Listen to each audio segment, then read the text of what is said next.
All right. Good morning, everybody. Hopefully, I can get the soundboard to work. All of a sudden, it decided to stop. Welcome. The NBA is back. Happy opening night last night. 76ers, Celtics, Warriors, Lakers. I'm telling you what, it's going to be great. There's nothing for me in the realm of sports that is better than basketball. So what I want to do first is give a round of applause to everybody who's able to stay up last night and watch two games that we all knew was over in the third quarter. Shout out to all those below who are getting ready to watch their favorite team tonight, ladies and gentlemen, as we go ahead and get ready for a full slate of NBA action. If you want a mic, go ahead and request it. We'll get you up in a moment. If you haven't yet, you can actually subscribe to the free newsletter, and what you'll get is a recap plus the top performers and some of the stories, news and notes that you might miss out on because it's a let's be honest, it's a hard thing to do to cover the entire league. I did it all last year. I'm doing it this year, and I'm trying to add to it. And I think what I'm going to add provides value for you for free. So make sure you get that newsletter and subscribe. I'll put that up in there. I do want to shout out a couple of creators today. I'm going to get their tweet up in here as well. Ladies and gentlemen, it is opening night for the Mavs. That's right. The Mavs take on the Suns, and 77 Spaces is inviting you to the Best Damn Mavs pregame today at 8:55 p.m. Eastern Time. Make sure you lock in to Rolo, Jose, and Jazz. We also have the Heat playing tonight. We got a couple of Heat creators that might be able to come through. We'll link their spaces. We've also got the Raptors out here with Raptors Live TV and spaces with Nelly J and Fahim. Like, we are getting ready to give you guys the content that you want. And all I ask every day is you like and retweet the show card, and you do me the favor, sign up for the newsletter, like and retweet that. If by chance I happen to get super follows and you do appreciate the content that I deliver, I ask that you consider spending $5 a month to help grow Hoop Spaces every day, one day at a time. All right, with that, we have so much to get to. I'm going to take a quick break. I'll be back in 30. Good morning.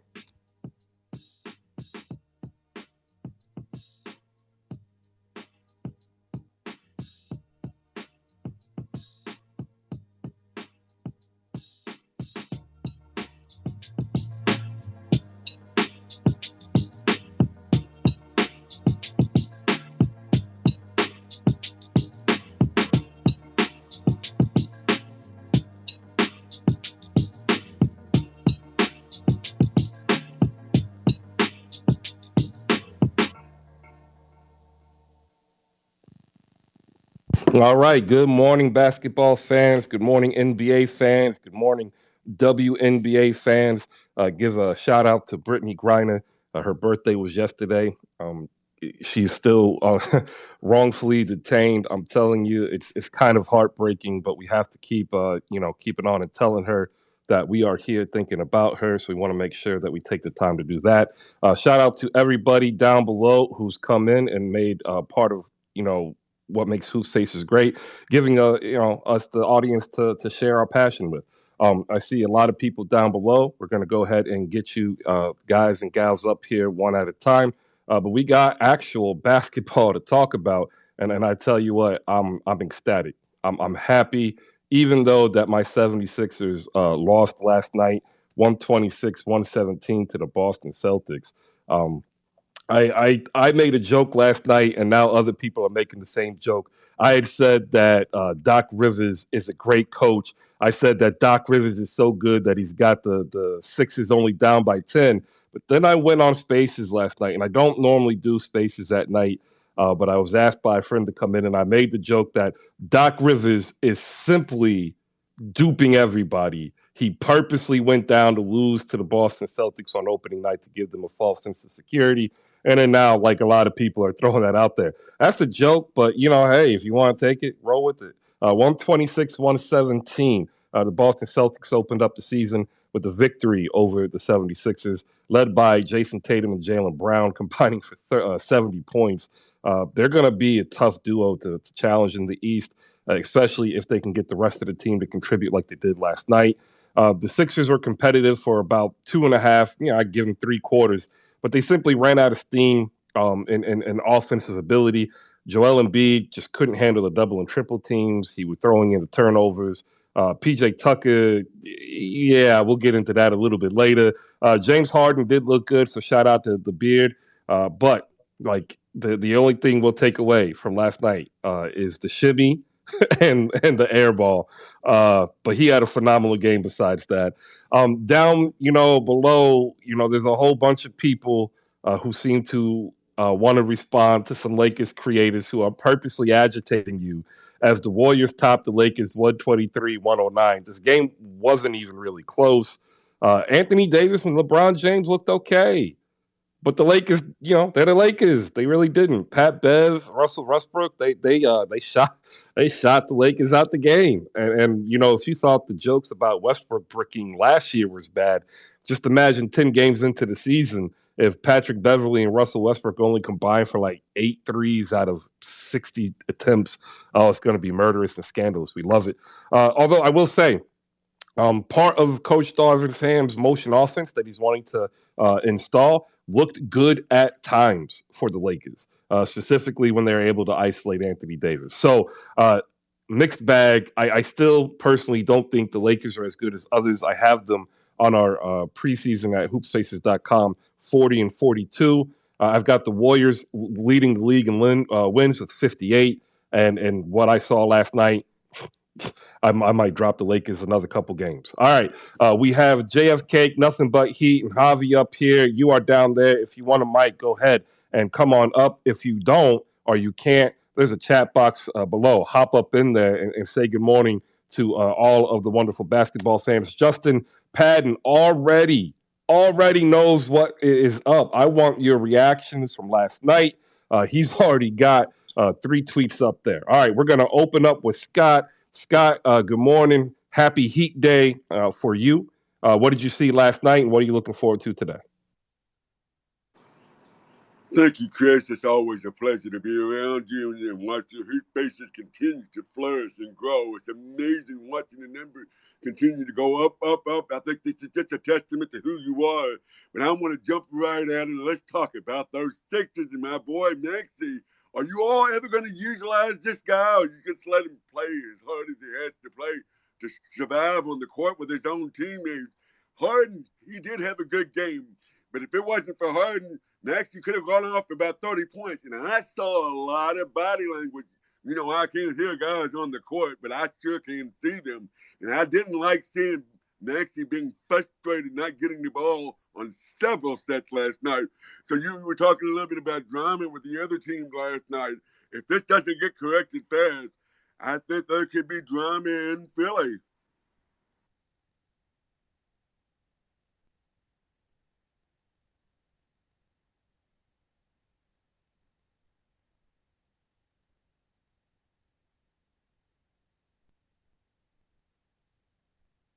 Is that a bell for Chris?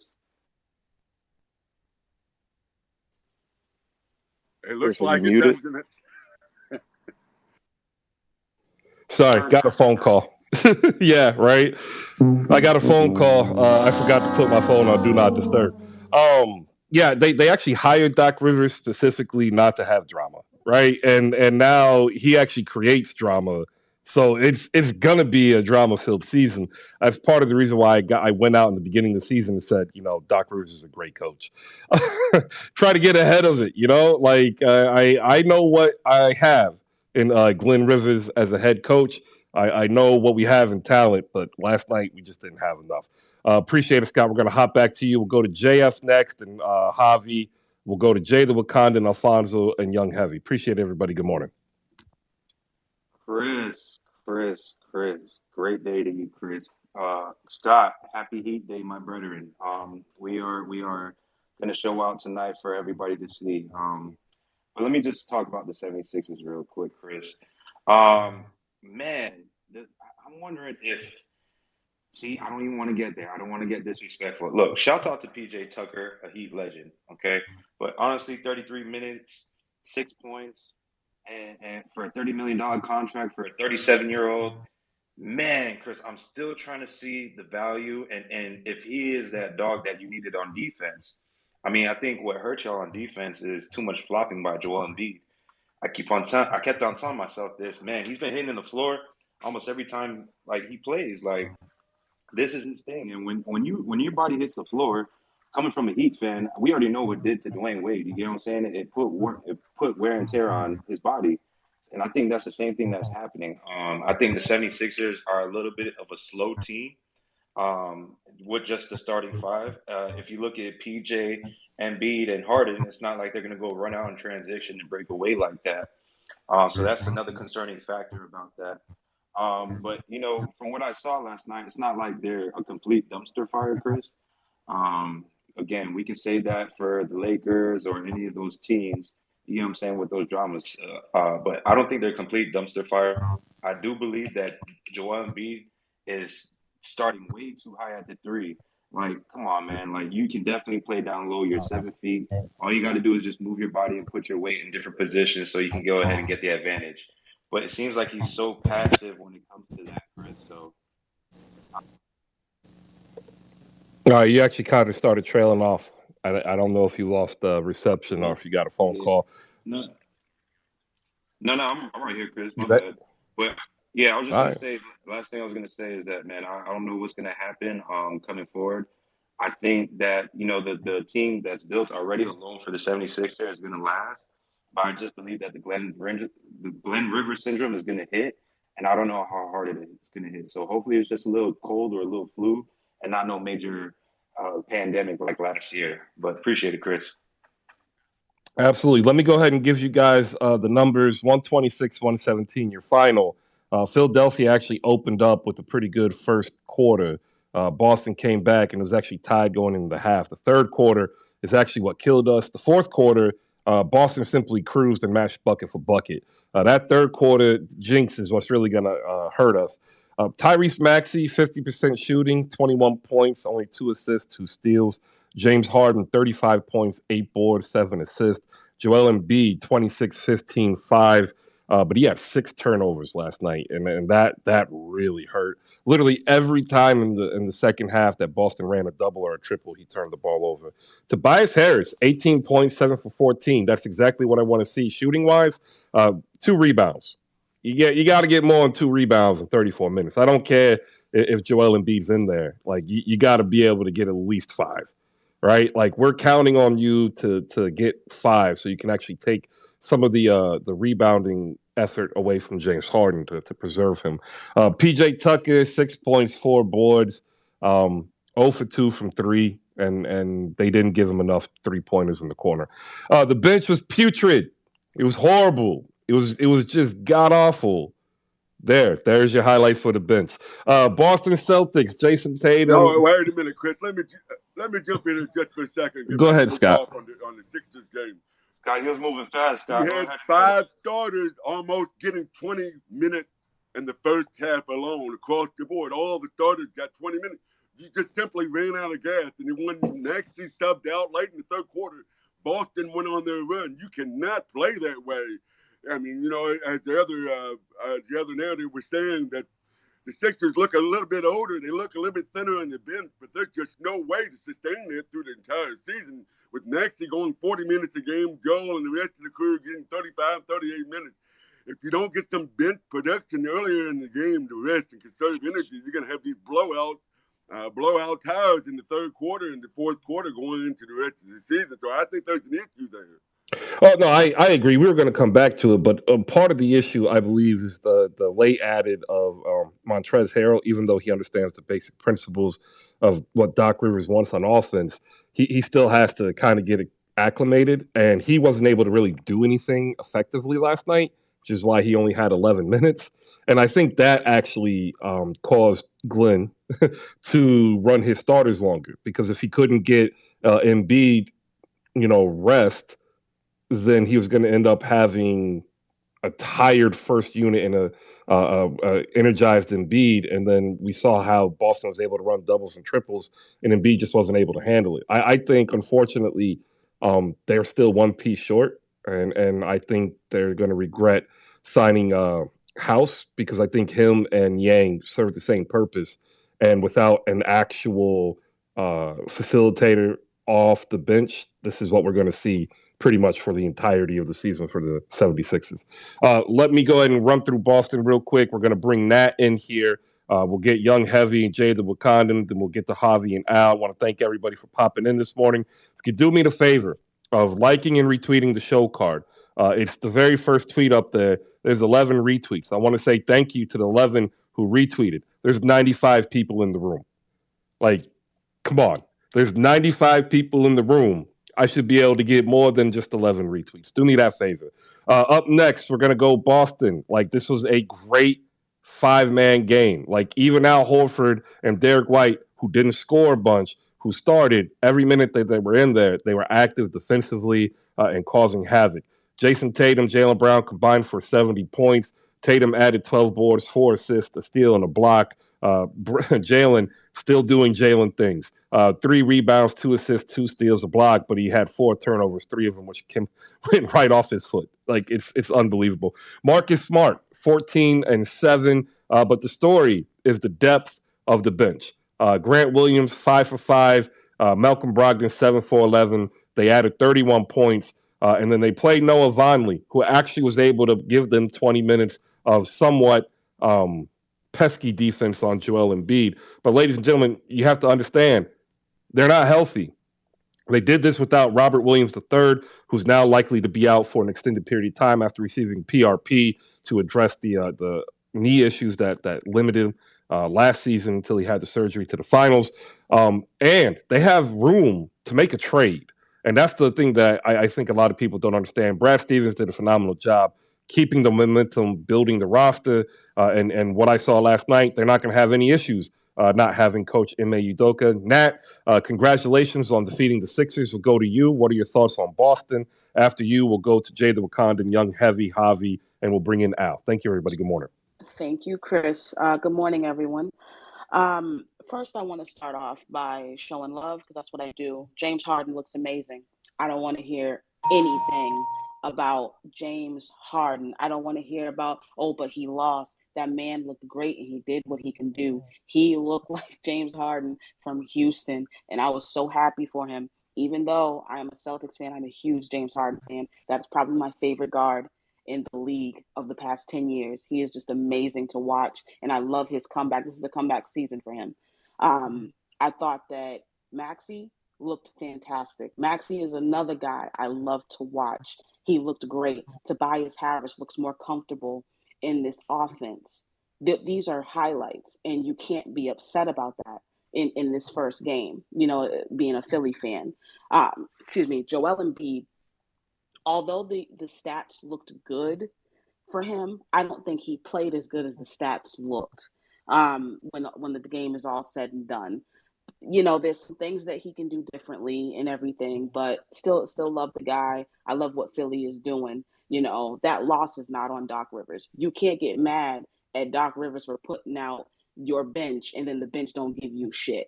So all of a sudden it's Doc Rivers' fault. We have got to stop thinking so small and think a little bit bigger than stop it on Doc Rivers. There's a lot more road to go than Doc Rivers. With that being said, bring it to Boston. That was a great game. It was fantastic, and it was exactly what I wanted to see. Malcolm Brogdon to me is the starting point guard. Jesus Christ, I'm going to keep yelling it because he just fits so well with those guys, with the starting unit. He makes simple passes and then passes that I think it's a little harder for Marcus Smart to make a lot of the time because that's not his go-to. That's not his first mind, and it's okay.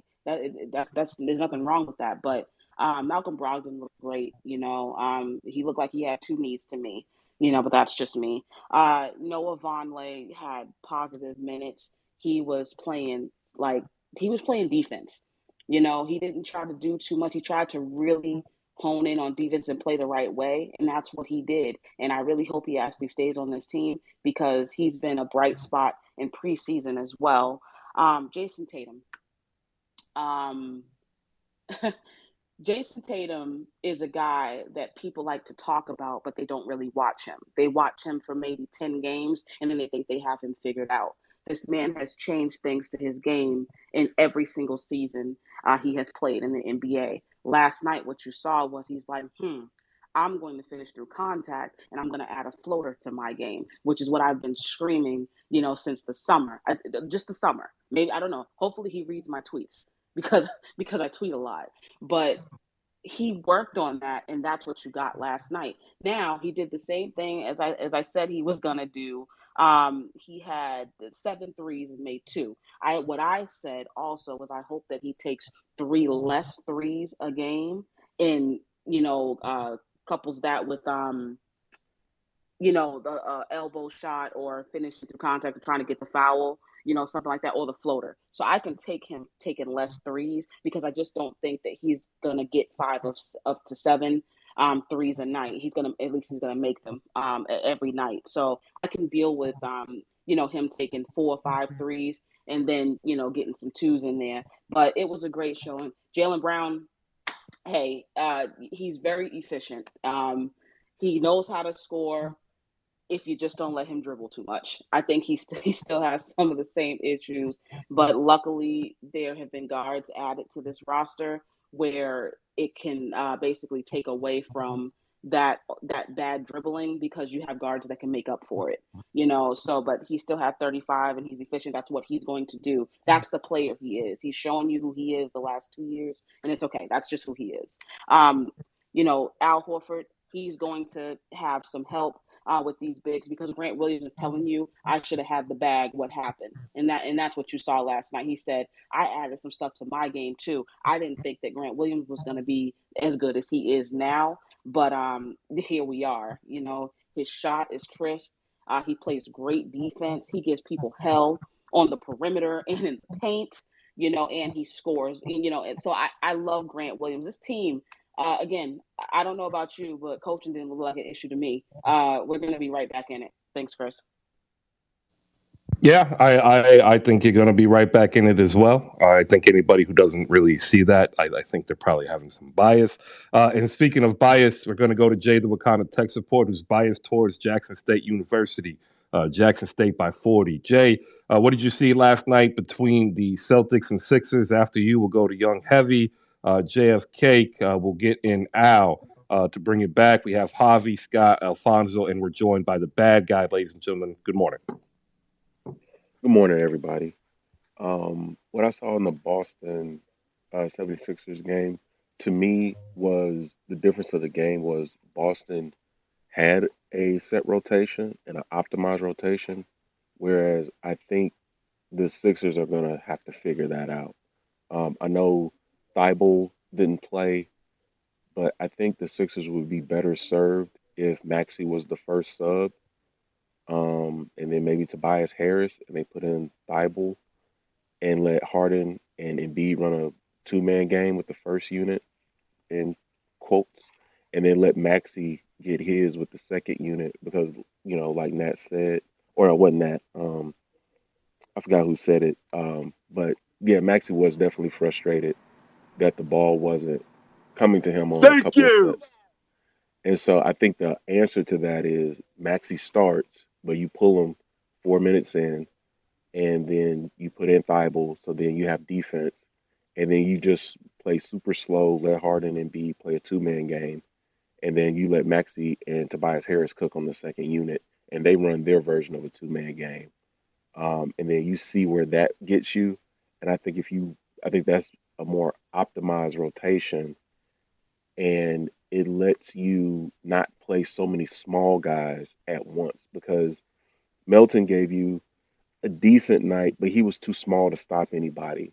And then if you're playing him and a Maxi backcourt in the second unit or him and a Harden backcourt, you're not stopping anybody. And that's the issue. Like the Celtics were uber efficient because they could bully their way past the perimeter defense. And so I think that's something that Doc is going to have to play with. Um, and I think if y'all do that, then y'all will know exactly what kind of piece you need instead of just saying in general, which I agree that you're a piece away from being a serious championship contender. But Boston looked great. They were efficient. They were ruthless. And Embiid has to stop looking for help from the refs. That's the other thing. Embiid just has to be a bully, go to the rim. If they call it, you get an and one, great. If they don't, finish the play. You're too big, you're too good to do this because you're gonna flop. And what if you fall into James Harden's knee? What if you fall into Max's knee with these shenanigans? Like, don't play like that. Get your big butt up and play, and you'll be fine. And that's what I got for the Boston Celtics and the 76ers. All right, I'm gonna put a question up here because this is the question that I had this in the off season going into the year. You can respond to it in the tweet. The question to the room is part of the problem that Harden and Maxey play the same position. I'm really big on roster construction and anti redundancy in the starting unit. And when I watch it, it looks like Maxey's ready to be a lead guard, but the issue is they have a lead guard in Harden. So that's the question to the room. Go ahead, Scott. I know you're going to reply. Everybody else, you can reply when it's your turn. And if you're down below, do me a favor, just reply to the actual tweet. Scott, go ahead. I'm just saying, I don't think that's part of the problem. I think the issue is Harden needs to just get Maxey involved. Harden got Maxey involved in the third quarter. Yes, Harden can do his scoring, he can do it, but he got to make the other players on the Sixers better. And that's one of the issues I've always had with Harden. I don't think he's not a great basketball player. He's the hooper, the baller. He can just take the ball and rock and score whenever he wants. He absolutely can. But the issue I have with Harden is he doesn't get the other players involved. And Maxey's out there going 100 the entire game. He gets frustrated when he's standing in the corner alone watching Harden do ISO.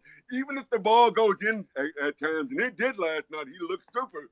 But even when the ball goes in, watching Harden do these ISOs and not kicking it to an open man like Maxey standing right there, he was flailing his arms asking for the ball. That's going to cause an issue down the road. And the guy who was talking about stagger Maxey out earlier, excellent point. I think Maxey would be great with the second unit because the second unit would look for Maxey to handle the ball, and that's exactly what he does. Yeah, I agree. Young Heavy, we'll go to him. We'll go JFK. Then we have Al. Then we'll go to Bad Guy after that. Good morning, everybody. I appreciate you for giving me a mic, Chris. And, I appreciate coming into Hoop Space to talk ball. What I saw last night, I feel like the Sixers definitely need to improve their bench. Their bench is a problem. They definitely need some help coming off the bench. Harden looked great last night. I mean, you could tell that him losing weight, it definitely makes him look quicker. He's starting to hit people off with the moves that he used to hit people off with. That we saw from the 2018 Harden. The Celtics are going to be a great team. I'm not going to lie. I thought without Ime, I thought the Celtics would be I was a little skeptical to see how the Celtics would be without him being at the forefront of the team. But they look like they're going to be around, and they're going to be a team that you're going to have to deal with, especially going into the postseason. Jason Tatum, Brown look great. And like you said earlier, they're doing this without Robert Williams. It says a lot about how deep that team is. And I feel like the Sixers will get better as the season goes on. But they definitely have to figure out what they're going to do with this bench because you're not going to be able to compete with the teams that have the depth to sit their stars and be able to do what they need to do as the game goes on. That was all I had to say. Love it, man. That was a great take. Appreciate it, Young Heavy. We'll get you back in here. JF, we'll go to you next, and then Al's already primed up. It was supposed to be a great night in Philly sports. It ended up being a good night, and that's all right. JF, go ahead. Yeah, Chris, and I want to keep hearing about that, so I'll go ahead and give my time to Bad Guy. All right, Al, you up here and ready? Of course I'm ready. Let's get. All right. First of all, Philly is still lit. We still got an undefeated team in the NFL. The Phillies are up 1-0. And the Flyers are 3-0. How about that? All right, let's get to this game. The first thing is I ain't hear it since I got on a little late, but I didn't hear anybody say that Boston shot 56% from the field. So right then and there, that's not going to happen. That's just crazy. That you can't let any team, I don't care if it's the Charlotte Hornets, shoot 56% and win the game. So we had no energy from the beginning. They came out with the energy, and we played horrible defense. We didn't move the ball. Harden and B was the only ones that wanted to that think that they should take the shots in the beginning of the game. It was zero ball movement. I don't know what was going on that they thought, oh, let's not move the ball. Let's just me and you just shoot and that's it. That I don't know what was going on with that. Embiid had 6 turnovers, and 2 or 3 of them was absolutely ridiculous. I watched one time he grabbed the rebound. Maxey said, give it to me 2 times. He drove up to half court and tried to make a ridiculous pass to the sideline and got it stripped, and they went down and scored. What are you doing, Maxey? Give him the fucking ball. So I don't know what was going on with that. That makes zero sense. He was doing a little bit too much. I don't know what was going on with his demeanor there, because he's got to relax. Everybody looked like they was just rushing way too much. They maybe a little too excited. I don't know what was going on, but it was like everybody was in a rush to get this going. They gave up 24 fast break points. We had 2. That's a huge part too of the 56%. When you're getting layups. So I'm not upset with the game. I'm upset with the way they played, because it was unnecessary. Remember, I said yesterday, we ain't going to have a problem scoring. We scored 117. We just gave up 120-something. So scoring is not going to be the issue. It's just going to be defense. It's the first game of the season. We got to get our rotations down. Everybody's got to know the responsibility and share the goddamn ball. Maxey ain't even get going. I did hear one person saying Maxey didn't get going till like the third quarter. Why? Why? Is there a reason why Maxey should be waiting that long to be able to get his shot off? So share the ball. Harden's got to make sure of that, and we'll be fine. Everybody overreacts. I hear all these people saying all this other. Come on, man, please. It's the first game of the season. We'll be fine. They play with each other, and they're not going to shoot 56% from the field all year. Even if they would have shot 48% from the field, it would have been a totally different game. So shooting 56 is a big deal. I didn't hear anybody mention that. But I'm not worried. I'm not concerned. And, Philly's in trouble and all this other crap, please. Give me a break. All right. I appreciate it, Al. I'm telling you, last night you would think half of Philadelphia was just going to ignore the Sixers for the entirety of the season. Yeah, because that's what I heard. This is why I don't go on those spaces that night. It was pretty bad. Let's go straight to bad guys so we can get back-to-back Philly takes here, and we'll bring in JFK. We have Breeze and Javi, Alfonso, and Sam yet to speak up here on stage. I want to shout out everybody who's up in the group chat. Thank you. There's 140-plus wonderful basketball fans in here. If you could do us the favor, if you look at the very top, you can hit the like and retweet button for the show card so you can share that we're here. We're open every day, Monday through Friday, 10 a.m., brought to you by our sponsor, slamgoods.com. Slamgoods.com is the online marketplace of Slam Online. If you remember Slam Magazine, that's who they are.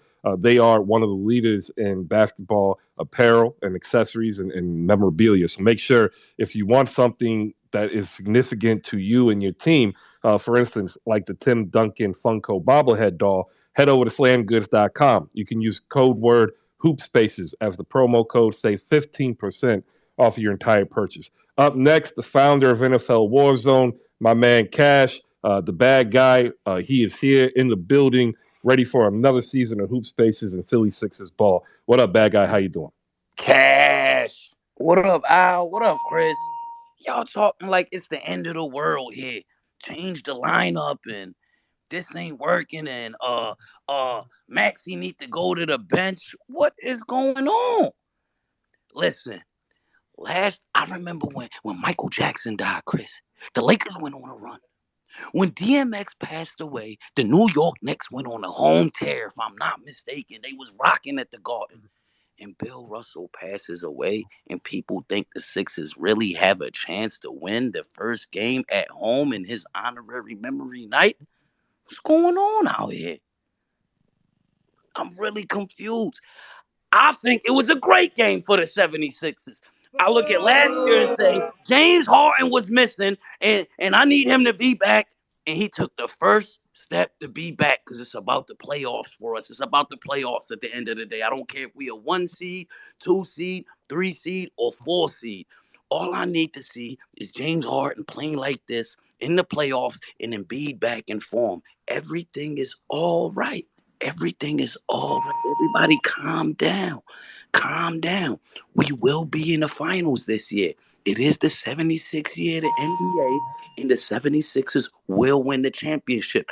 It's a guarantee. Oh, everybody give Bad Guy a round of applause. I can't wait for season 2. And I tell you what, like I'm not worried beyond the bench. I know we're gonna score. My issue is what I saw last night is in Maxi's development. Maxi's ready to take a lead guard role. Huh? Oh yeah, he's ready. Now, is he going to be good if he's the lead guard? No, because he's young and he needs to get the experience to become better. I'm just saying right now in his development, he is primed to have the reins That's of an what NBA I was team. saying. Like, he's ready. He's better than Ja. He's better than Edwards. But it's a pecking order, Chris. It's a pecking order over here. Well, right now the only pecking order is James Harden in front of him. It was only one game. All right. But listen though, you asking about Maxey. My real question to you is Andrew Wiggins the real Scottie Pippen Jr.? Well, okay. We'll get to that a little bit later. You could probably phrase the question better. Yeah, I'm Chris, definitely Chris, waiting to talk about that game. Chill on Wiggins, bro. Yeah, Hey, Chris, real quick, Maxey Yeah, go actually wanted the game having more shots than Harden. It just didn't seem like it. Oh no, he had more shots. My issue is he needs the ball in his hand. Oh, for sure. I agree. Yeah. He could be dropping 30 any given night, and he should have the free range to do so. And the problem four of our starters can drop 30 any night. And the problem is Harden needs the ball in his hand. So like that's why I'm saying I am an anti-redundant team builder, right? If I have a starting 5, I want switchability and flexibility, but I try to lean against having 2 players who play the exact same position. I see it as Tyrese Maxey and James Harden play the exact same position. What position is this? Tyrese is a 2. Ball dominant lead guard. So what I would say is let Harden go to the bench first and let Maxey take over once. Nah. Don't mess it up, man. Everything is good. Do that. We don't need no changes. Everything is good. Calm down. Well, that's why. Well, see. We don't need no changes. See, Cash, you missed part of the opener, and I'm going to use this part. If you've missed any part of the show, you can head over to YouTube. We're powered by Audio Labs. You can catch all the previous episodes. You missed the setup to that. We don't have a facilitating guard off the bench. Like, I love the DeAnthony Melton pickup. He is not a facilitating point guard. He is a defensive combo guard who can spread the floor. Maxey's not better at facilitating. I seen him at the one last year. Like, he all right. He'll bring the ball up and give it to Embiid, but okay, that's why I said the free range shooter that he is. That's why I said at this point in his development, he is ready to be a lead guard. No, but that's why I'm saying when you do the first break, when the first person to come out should be Harden, and then let Maxey do his thing. You said that's what I'm saying. Not take him out of the starting lineup. They can't do their thing at the same time. Let him be the first person to go to the bench and get rest. What we really need is Jaden Springer to show up because he was drafted to actually be this answer. But Chris, I don't think he's ready for what we need him to be. And he can't get on the floor he's not ready for what we need him to be. Yeah. All right. Let me go to JFK. We also have a couple other new people up here. We've got Mr. Goodman, another Sixers fan from across the pond. We'll get his thoughts. Breeze is up here. Khaleesi's up here. Javi's up here. We got another about 10 minutes up, and then we're going to go ahead and get ready to switch over to the Warriors and the Lakers. JF, go ahead. What do you got? Yeah, Chris. So first, shouts out to Benchwarmers last night. It was a good episode. I actually won my poll yesterday against just a Toronto fan, and for the first time in my Heat career, I actually felt like people heard me and understood what I was trying to say about the Heat. You know what I'm saying? I always come in here and talk good about my Heat, but I'm always realistic about my Heat. Like I'm not gonna say we're gonna finish first. You know what I'm saying? Because I can say we can finish fourth or sixth, and we can still end up first, and I'm still right, which is it makes me a lot better in my predictions. So just shouts out to Nat for that. Episode last night. I really appreciated that. But moving on to the Sixers, to be honest with you, looking at the bench, Chris, no, not a lot of production. I mean, you're going from your starting five having 30 plus minutes to your bench. Your leading bench player had 21 minutes. You know what I'm saying? Then you got 16, 12, 11. And then Matisse Thybulle with 0 points.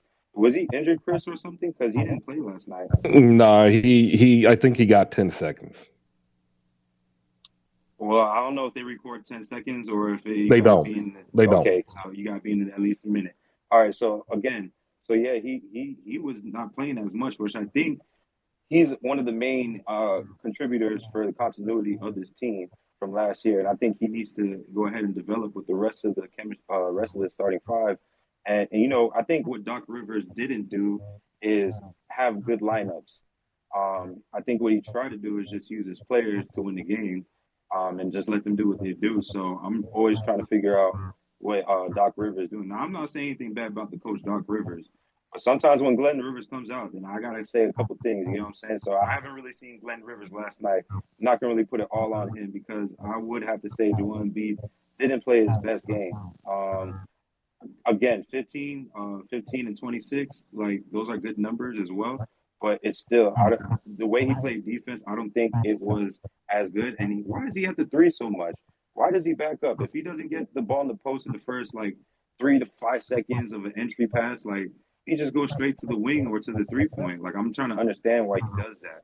So just moving forward with the 76ers, I don't think there's that much to worry about until it comes playoff time.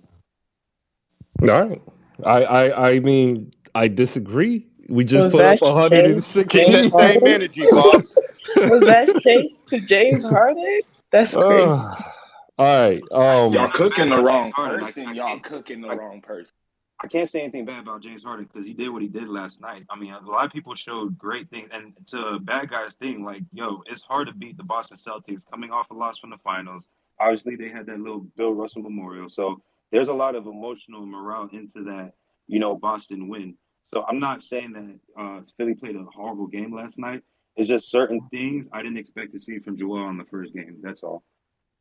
Oh man, I look. Joel wants to be a guard because every big wants to be a guard because like that's what they see Curry and they like I could do that and we're like no you can't because if you could you already would have been doing it. Like just stop.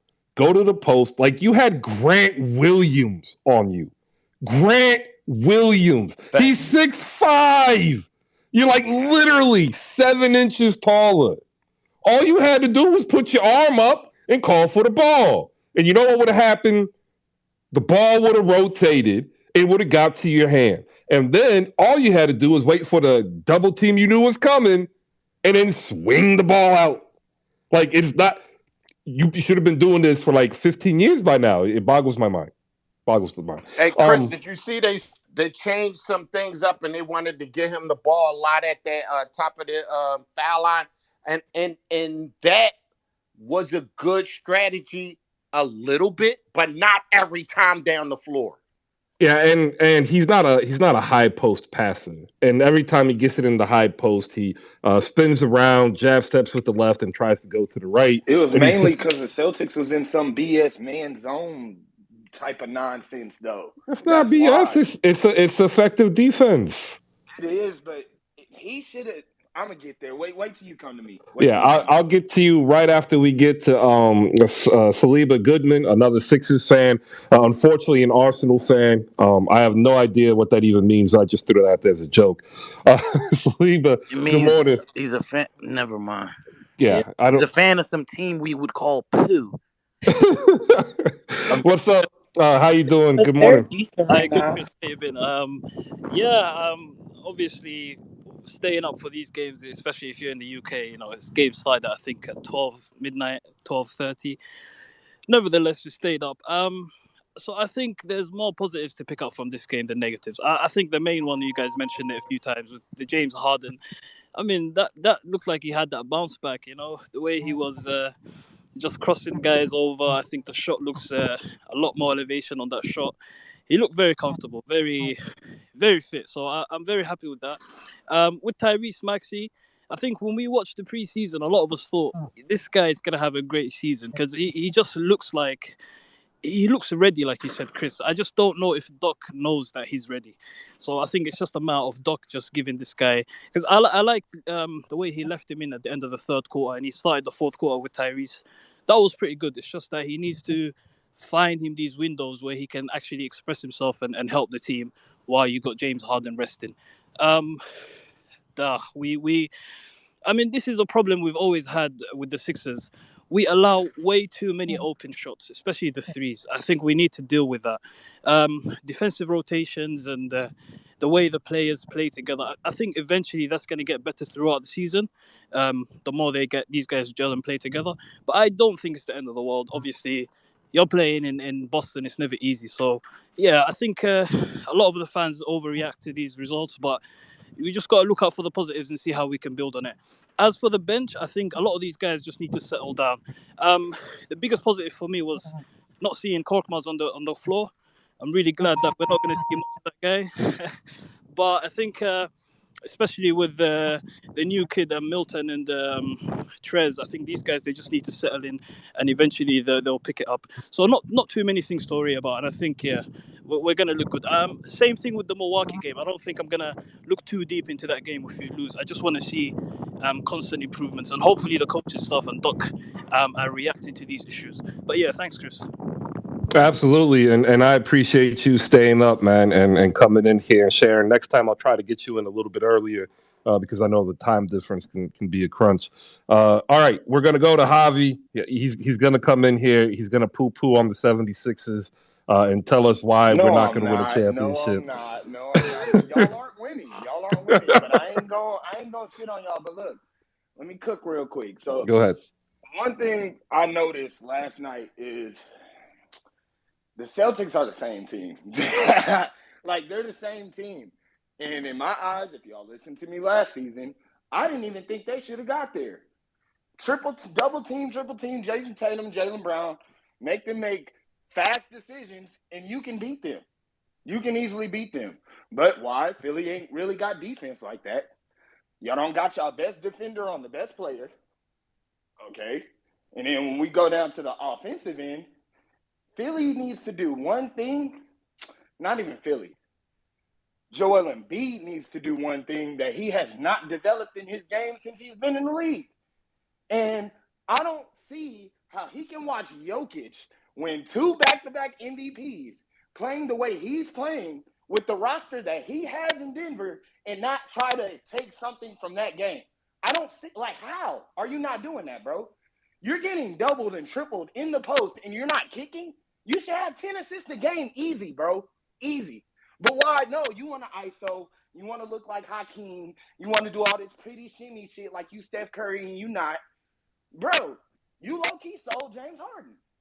You talked all this crap about how you only had 2 points last year in the playoffs, in that little closeout game or whatever.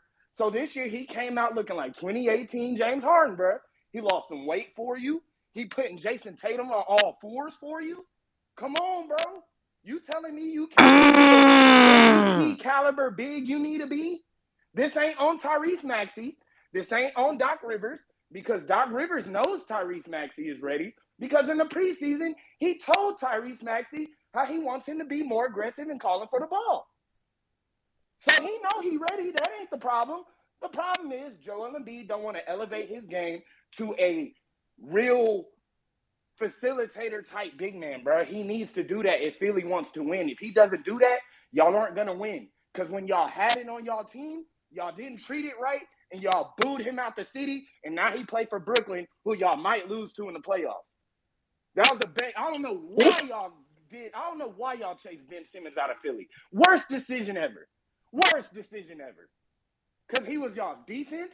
He was facilitating out the Bro, post. you don't Like see Joel that, Embiid man? What do can't you do. mean we chased him out? I mean, he Bro, wanted to y'all go. chased him out. He wanted to go. Bro, I'm not going down this rabbit hole. My bad, bro. It It's was a a Just rabbit two hole, fixture years man. don't We that lie. chased him the out. Don't Get the fans fuck were talk out of about talking. here. Yeah. We look, whether he was chased out, whether he wanted to leave, he's gone. Like that's all that matters. And it was supposed to be some type of amicable breakup. And like the killer part is it's amicable on our side. We're done. Like we're done. Nobody gives an F. And yet now, because he's in the media doing an image rehab, everybody else is bringing him up, and we're like, why are you bringing him up? He ain't donning the jersey, dog. He No, you're right. gone. You're right. But And he still y'all just stinks. missing that, bro. Y'all are And missing he it. hasn't Like, played much in Brooklyn. Like, you guys haven't seen much of him. Like, you you're don't know if right. he's If See, being anything, we was switched. right to see. get Like, him the fuck out of here. But Calm look, down, bad one guy. thing with Philly, Simmons one looked thing like the y'all had same with Philly person when he was in there, Brooklyn, to though, be y'all had honest. that defense. He was facilitating out the post, bro, and that was really working. Like, if Joel Embiid can at least facilitate out the post, like real shit, y'all will have a legitimate chance of doing something, bro. Because you can't guard that man one-on-one. If you double, triple, or playing some BS zone, bro, find the open man. The next man need to rotate the ball. Like, it should be that easy. Like, We'll with be Joel Embiid fine. down there Everybody and relax. no, y'all aren't winning, bro. Y'all aren't, because y'all aren't gonna do it. All right, Doc let's Rivers ain't gonna force them to let do me it. let me go. Let me get Khaleesi Breeze in here as well. I also got a couple of hands up down below. I'm gonna get them up. Thank you for popping in, everybody. Eight more yeah. minutes. 8 more minutes. Hey, CJ, I'm gonna get you up here, CJ. Let me get Khaleesi first, and then Breeze. I need to drop one person. JF, I'm gonna get you down. I'll get you back up so we can get CJ to hog up here. He's a Celtics fan. All right. We're going to clear out the rest of the Celtics. We'll close with Snotty Drippin'. We will then move on to the Lakers and the Warriors. Up next, you're going to hear from Khaleesi, and then we'll go to Breeze. Thank you, everybody. Good morning. Yeah, I had the Sixers winning. I will never put my faith in the Sixers again. I had the Sixers in the conference finals last year. I will never do that again. Like, the Sixers are disappointing me all the time. If Joel Embiid is not injured, he's flopping. Like, learn how to play make. Like, he just needs to be more aggressive. Be your center. Like, stop trying to be a guard like, that is so frustrating the way that Joel was playing. And, I'm very happy for James Harden, that, he's showing hints of prime James Harden. I think that he can continue to be great and improve and be maybe like a top 15 player. So all of this is literally on Embiid. He just needs to play better and show Jokic that, he should have gotten that MVP. Like, honestly, it was just frustrating. And Marcus Smart, uh, let me not, because the Celtics won, but he needs to stop flopping and just play like a center, and I think that they will be better. Yeah, I agree. Marcus Smart, a lot of people didn't think he was going to be able to succeed at the pro level as a point guard. You heard Nat; she thinks Malcolm Brogdon is the de facto starting point guard, but because of roster Oh construction, it yeah, makes more Brogdon sense. was cooking. Like, I like Brogdon. Like, he was actually, like, he was cooking. I like Brogdon. Like, Yeah. I actually like him. I think that a great he's a great player. Well, not great, but like, he's good. He's good for the Celtics. I like him. All right, let me get Breeze in here. Breeze, go ahead. Your thoughts on the Sixers and Celtics. Then we will hit up CJ. We'll ask all Nat if she's got a take, and we'll close out with Snotty Dripping of Dunktails. Thank you, everybody. Good morning. It's on me. Yep. All right. So just quick observations from the games last night. I know everybody signs PJ Tucker to be your primary defender, but what happens if he is not locking up the person yesterday or in games period? Because you had Jason Tatum, you had Jaylen Brown. The forward position is probably the most crucial position for the 76ers because I feel like the need that's supposed to be filled I feel like that's supposed to be Tobias Harris, and he should have been trained to do that. But it's just something always missing because he can shoot quick enough. He can go off the dribble. He can post. He should be able to defend. It's just something missing. The problem is, Bro, that's if not in his DNA. That's not in his I DNA. mean I mean that's fine. We're I'm missing just Ben saying. Simmons. But yeah, for I feel like the forward position is kind of what's amiss because PJ Tucker won't shoot enough shots to be catch and shoot in that corner position. Um, so I mean, NBA players are good; they get better. So once they see him constantly playing defense, if he's not, locking up, then at some point it's kind of like useless. Um, James Harden, Joel Embiid, they got to figure out because Boston kind of laid out the blueprint a little bit with how they playing. A lot of teams can sustain doubling Embiid, and a lot of people on the floor won't make quick enough decisions to just shoot or pass. James Harden is going to look at the ball a little bit, so they kind of got to figure that out. I guess the X factor that you would have on the team right now would be Thibault, but I don't know if Doc Rivers don't like him or if his development just ain't fast enough. But he's supposed to be the PJ Tucker to be groomed. Like he can't find a corner shot and just be able to. He should have been had that starting position locked down by now. So maybe something's amiss with the development. But for the Sixers, I think the forward position, yet nobody should rely on PJ Tucker anymore to be your primary defender night to night and be able to give you enough offensively to have you sustain wins deep in the playoff runs. And I would never trust a team with Doc Rivers coaching and James Harden run on to be no damn finals or a championship team until I see it. Okay. Real. Everybody going to use the same narrative, I guess, the whole season for their I'm whole re- life. I'm ready for it. Like it's just it is what it's going to be. I'm here for it. We'll go to Jose. Jose, thoughts on Celtics Sixers? Try to keep it in 30. Also, let's preview the 77 spaces. Give the read for that, and then we've got a couple more people to get to. CJ, Paris, Sean, Nat, and Snotty Dripping. Everybody, good morning. Good morning, Chris. You caught me right as I was about to go to lunch, so you could still hear some of the machinery in the background. But what I was gonna say is that I really like what I saw from Malcolm Brogdon, what he was able to bring to that Celtics offense as well, being able to collapse the defense and kick it to the open man. That's something that I really would have loved if the Mavericks had the assets to get. Is Malcolm Brogdon? I think he makes a difference for the Celtics, and I think this is going to help them get to the playoffs and hopefully make that Eastern Conference Finals appearance again.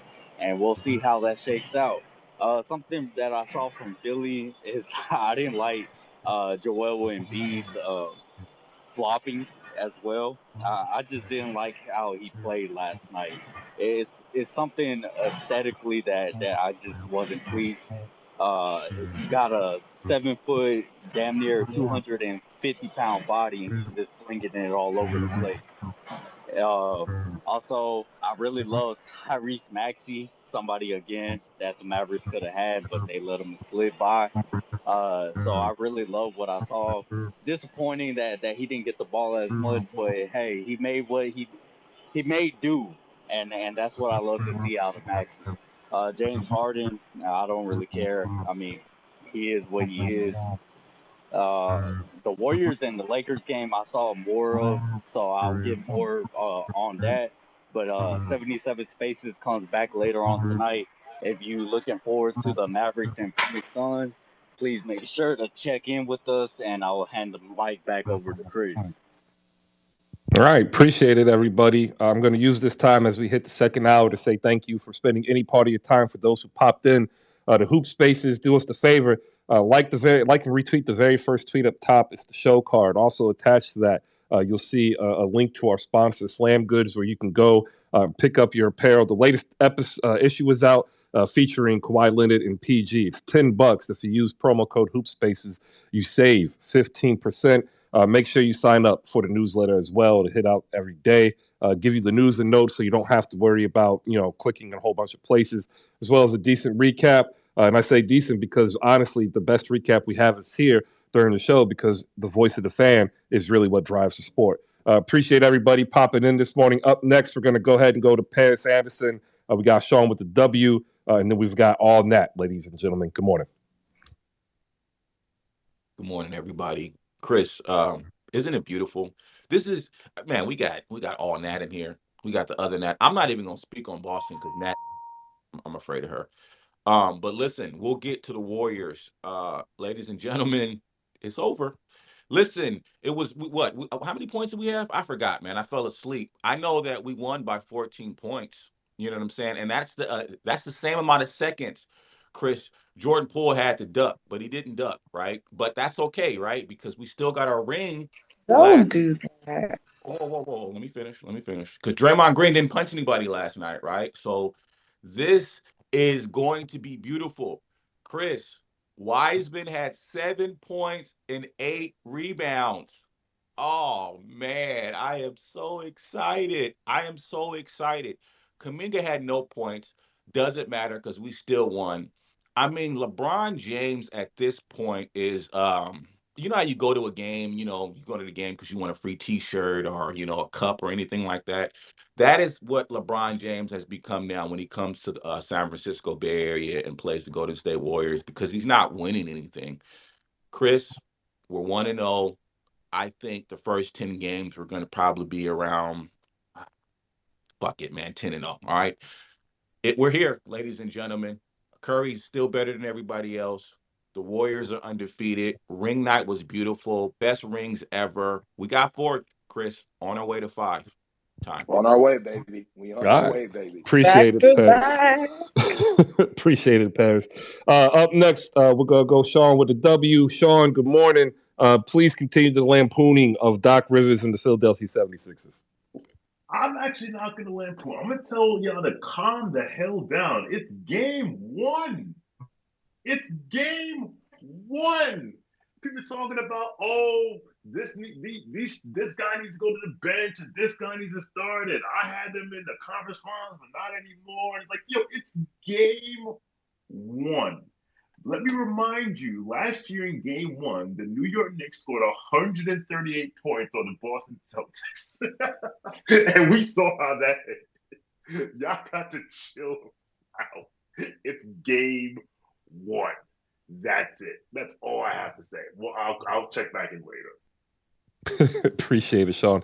Let me move you down real quick so I can get another person up. Up next, you're gonna hear a wonderful person beyond just content creation. It's a friend of mine. That's Nat. She's going to give us the reason why you should actually tap in with her and follow her on Twitter just by breaking down these games. That's how phenomenal she is. Good morning, Nat. How are you? Ready for another season of Golden Spaces? Another season of the All Nat Pod, aka Natfluential. That's the handle you should follow. Good morning. Good morning. I wasn't going to do any of that, Chris, but thank you now that you put me on the spot. You're welcome. I mean, every time, I thought you'd be used to this by now. I mean, I can't wait to do Snotty next, too. It's going to be phenomenal. Yes, thank you. Appreciate it. Golden Spaces is back today. I'll throw the link up in here. We'll be breaking down game one and just everything going on with the Dubs. Me and Justin Grant, the package JG. You should give him a follow, too. And we all Nats continuing. So already dropped pods for this season, and another one will be dropping this week. So I'm all about the Dubs. Sorry that I don't sound like super excited. I'm just really exhausted today. Two things. One, Sean, this would not be NBA Twitter if we didn't overreact from game one. What are you doing? Are you new here? We're going to overreact. We're going to clown the Lakers and anyone else who deserves to be clowned. Nat, my girl, I love you, but I'm sorry. I'm a clown Harden because that shimmy with the flop, nah, son. That video I retweeted. I'm gonna make fun of him because I despise James Harden. So when he fails, even if it's for one play, I enjoy it. That's what we do on here, right? But I actually had a question for Nat and Snotty. That's why I really wanted to know. So, do you feel that the Celtics season is doomed? Because although it was very brief, they posted their own version of winners work, essentially. And it got taken down, but they did it. And so that was like the omen for the Phoenix Suns. So I'm just curious if either of you have any reaction to their version of winners work. Well, I don't have Chris Paul on my team, so no. I got a bunch of young guys, working out. I don't have to look at Chris Paul and then Chris people Paul act. slander, lovely. I listen. I don't. People, we don't do it enough, to be honest with you. But no, I don't have any Honestly, issue with it. There are guys that are trying to work. Grant Williams is trying to get a contract. Okay, that man is trying to show you he's in great shape. Pay me, okay? I can play defense. I can score. I don't have a problem with it. So no, we are not Phoenix. Phoenix is that even a real team? No, No, it's they're not. gonna get packed up tonight. Wow, y'all. As a Celtics fan, I don't have a problem with it either. I don't even know what that winners work thing is. I know Boston hit the ground running, and I know like homie was saying earlier, it's just one game. But I mean, I saw Jalen and Jason seem like they're really firmly in the star, not just rising stars thing. So no, I don't have any problem with it. I don't think we're doomed. I just know it's hard to win in the NBA. So if they don't win, it's not because of anything that happened. It's hard to win in the NBA. Okay, those are fair answers. I don't think it's the end too, but it was the beginning of the demise for the Phoenix Suns. So it was just funny. It really was the beginning of their demise. It's Phoenix, sis. Actually, it wasn't the beginning because I called them frauds at the very beginning of last season. So it's all good. Let me ask you a question. Let me ask you a question real quick, good? right? What's When did you start seeing Phoenix Suns fans? Son, they're so ridiculous, yo. I cannot stand. That's not a that goddamn fan base. I cannot stand them. And then you see them already planning for a loss. What was that shit Devin Booker said? Like, oh, if we lose game one. Yo, I hope the Mavericks fan base owns them tonight. Bro, I cannot He put out a loser ass I'll be statement. down in downtown tonight watching it. Hey, look, I'm gonna tell you, when they are packed, we smoke Suns packed. We smoke big Suns packed. Oh, I do think not care about them, bro. I love this. I love it. I think we just found out what the most disrespected team in the NBA is. And it's the No, Phoenix you Suns. didn't. No, you didn't. They deserve it. They got Chris They Paul won as their point guard. 64 games last Any season. team with Chris Paul And blew a And it was all fraudulent. It was all fraudulent. When I said they're kind of like the Utah Jazz, they got mad at me. You don't know what you're talking about. Son, they're fraudulent. Hey, I'm with you, sis. They look down on Dallas. They literally like the way that y'all allow what's that boy's name? The two guard over there. Whatever his name is. Jesus Christ. What's the boy's name? I know you know his name. Devin Booker. Kendall Jenner's boyfriend? No, they broke up. Okay, they broke up. So who cares? He can't even handle her. The way that y'all like talk about him is like he's fucking Kobe, and I am sick of it. Well, okay? that's wait. That's because he, like Jason Tatum, has crafted this image of we are a disciple of Kobe Bryant. Okay, so let me correct you right there. Okay, Jason Tatum. All right, leave him out of it because we're not. Okay. Leave him out, even though he's tweeting a text to send to Kobe Bryant. You don't get clamped by Andrew Wiggins and get called a disciple The of Kobe. Celtics won. We should give them a little bit of leeway. They won yesterday, so you know. Wait a minute. Yeah, I know y'all don't talk about Tatum. This is not the day, okay? I'm not going to talk about him. I don't have a problem.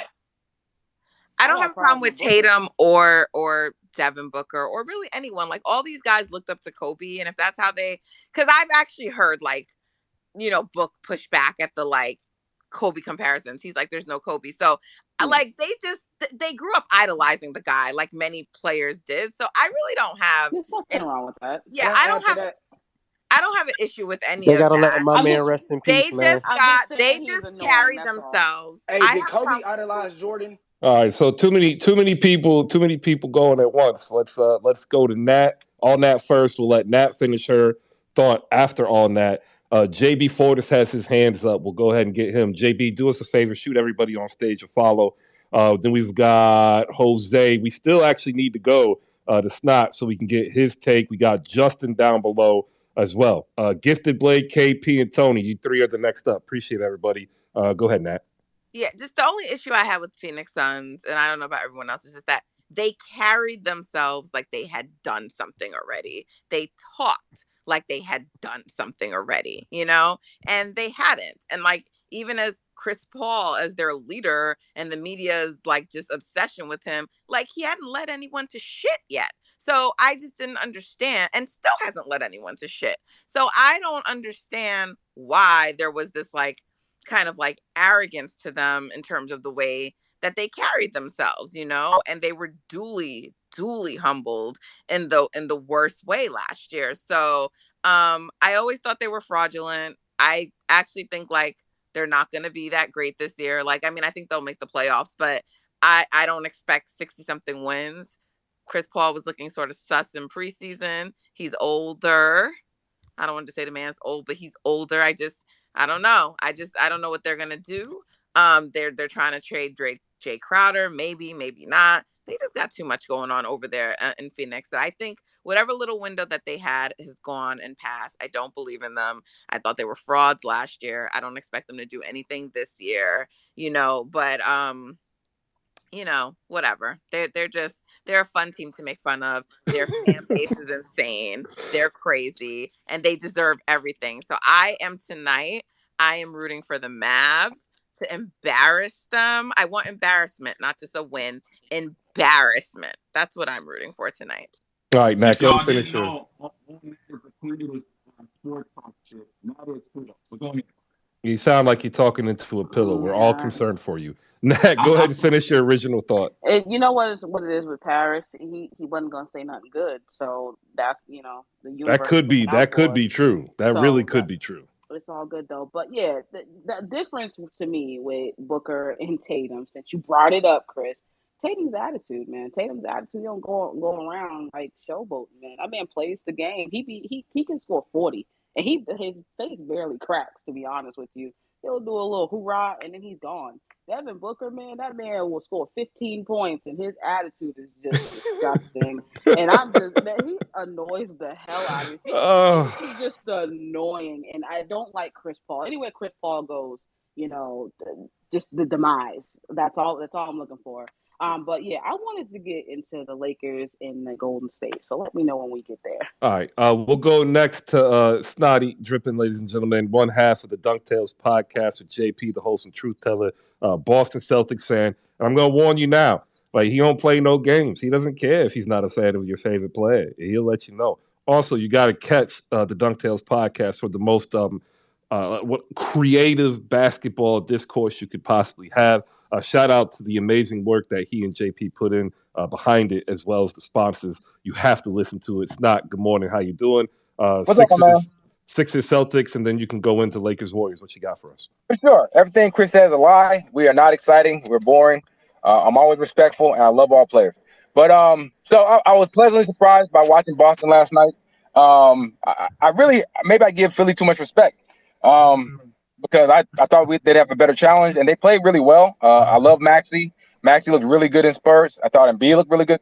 Everything was in spurts, but I feel like Philly's just a team still trying to find itself and find rotation, while Boston knows who they are, and that shows.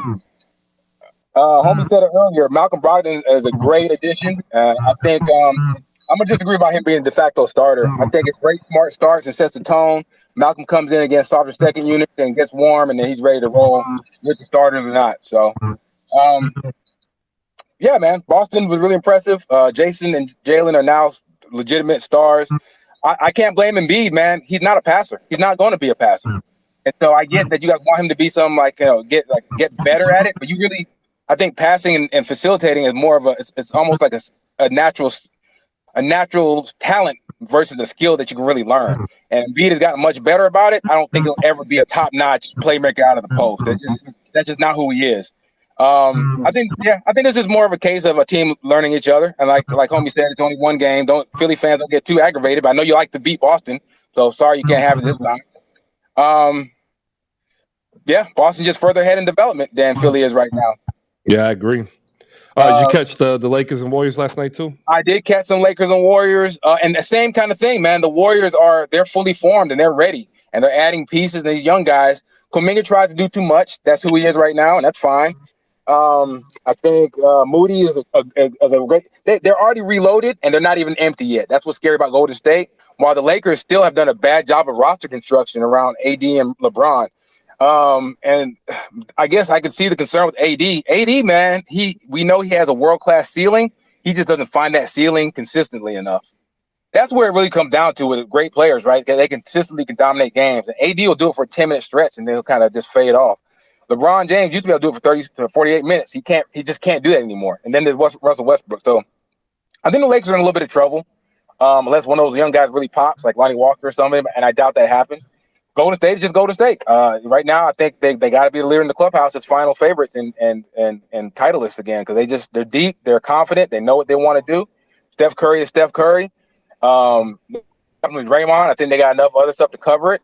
So it's scary for the rest of the West.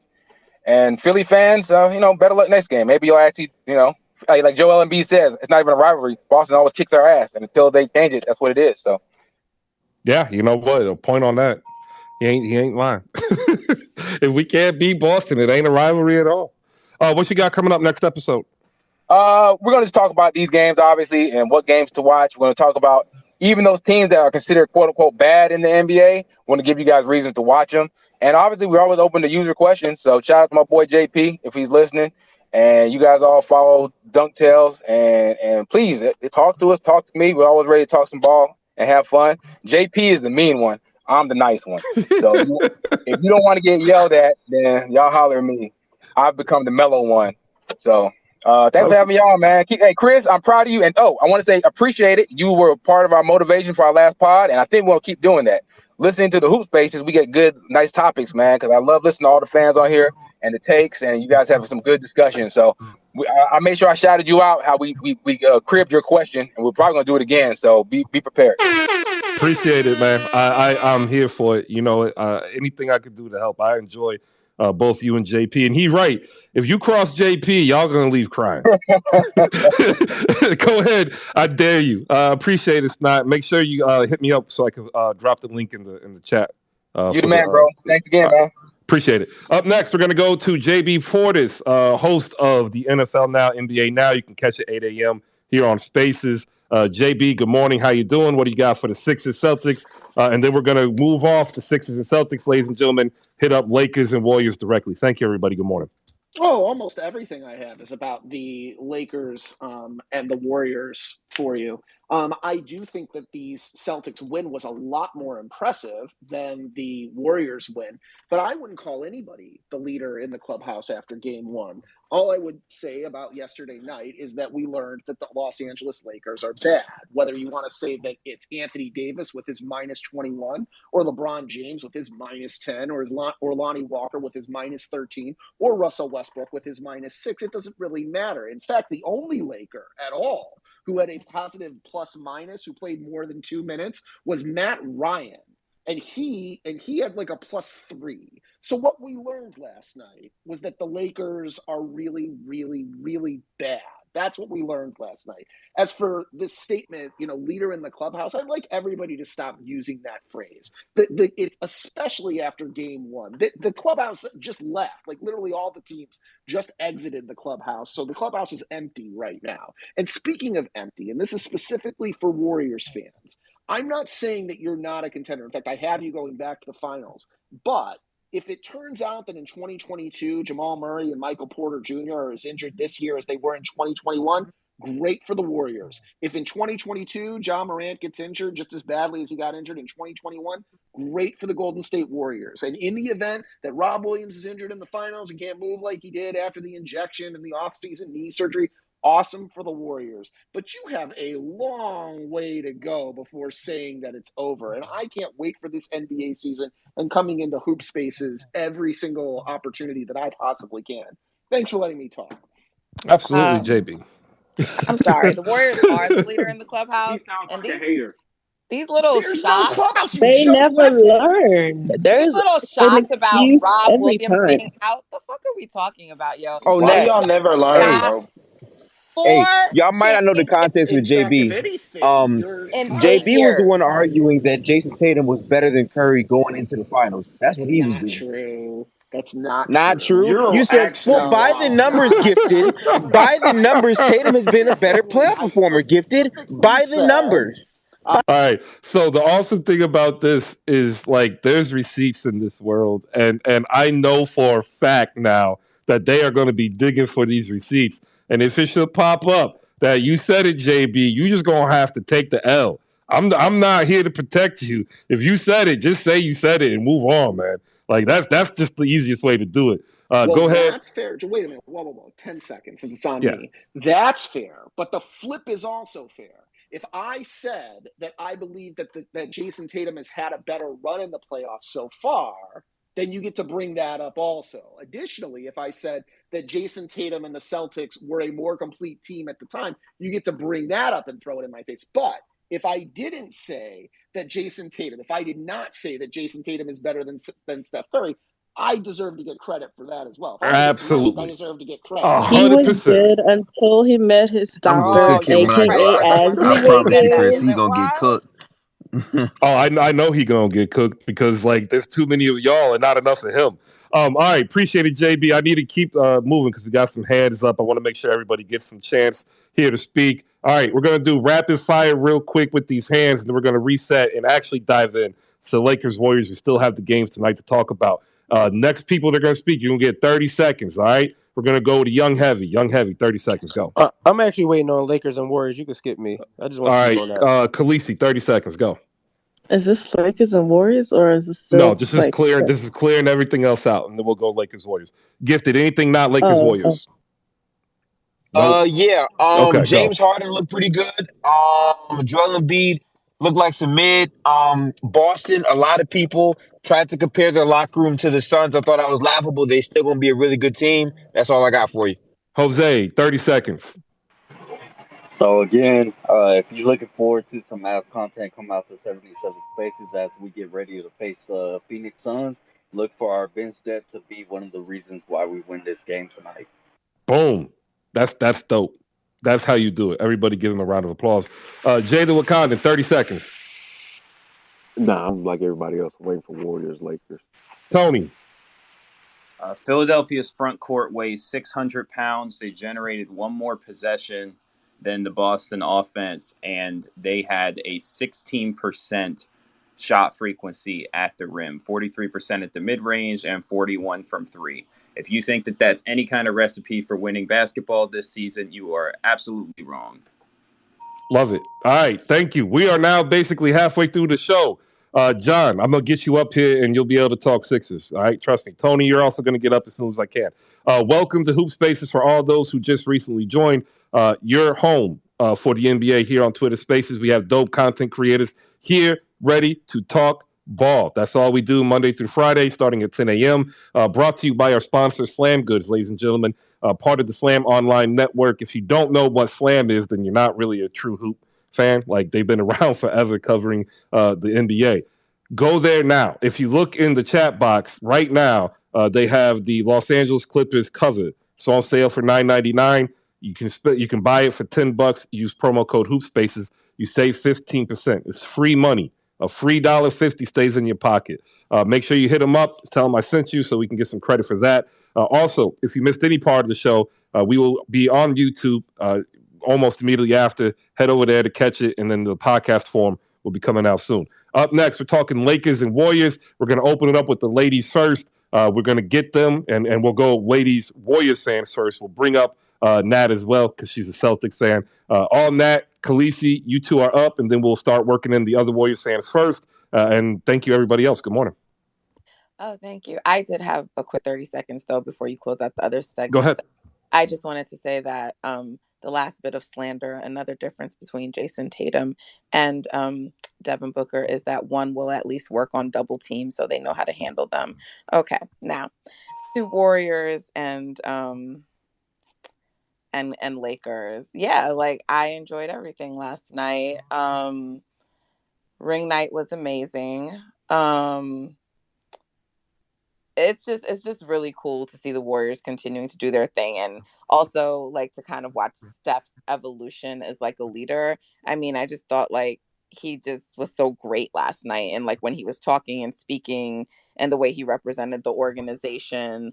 um you really got to give a shout out to their ownership. They're just crushing it right now, crushing it, and dealing with like BS that went on and still crushing it. It's really a testament to how great they are.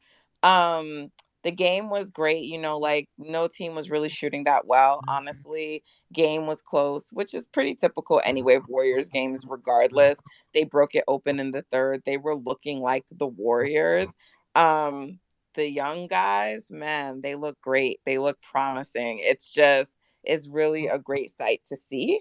Um, People saying that we should not be getting excited or it's too early or declaring them, like, say that about other teams, not about champions who have won repeatedly already. Like, yeah, we're gonna declare. First of all, I declared that shit last year when the Warriors have been gone for 2 years. So like, we ain't gonna stop being confident about our team, who, oh, by the way, continues to win when they are healthy. They win or are in the finals. Like, what are we doing? So yeah, I'm gonna say that the Warriors are the favorites. They look good, and they look, actually, for having so many new pieces or young guys who now have to be so important in the offense and well, on the team in general, just the offense and defense.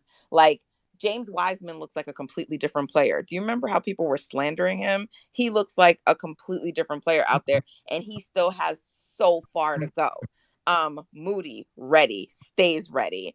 Jonathan Kuminga, I mean, like, it's insane. And then the Dante pickup and Jermichael Green, like, they are just fitting right in, which is what most people do when they come to the Warriors because of the way the team is structured. So I am so excited. I thought yesterday was so amazing. There's lots of stupid discussions happening on the TL about stat padding and all of that, but I think the Warriors, to me, I loved what I saw last night, and I think they're setting the stage for another great season and hopefully a finals run and another championship.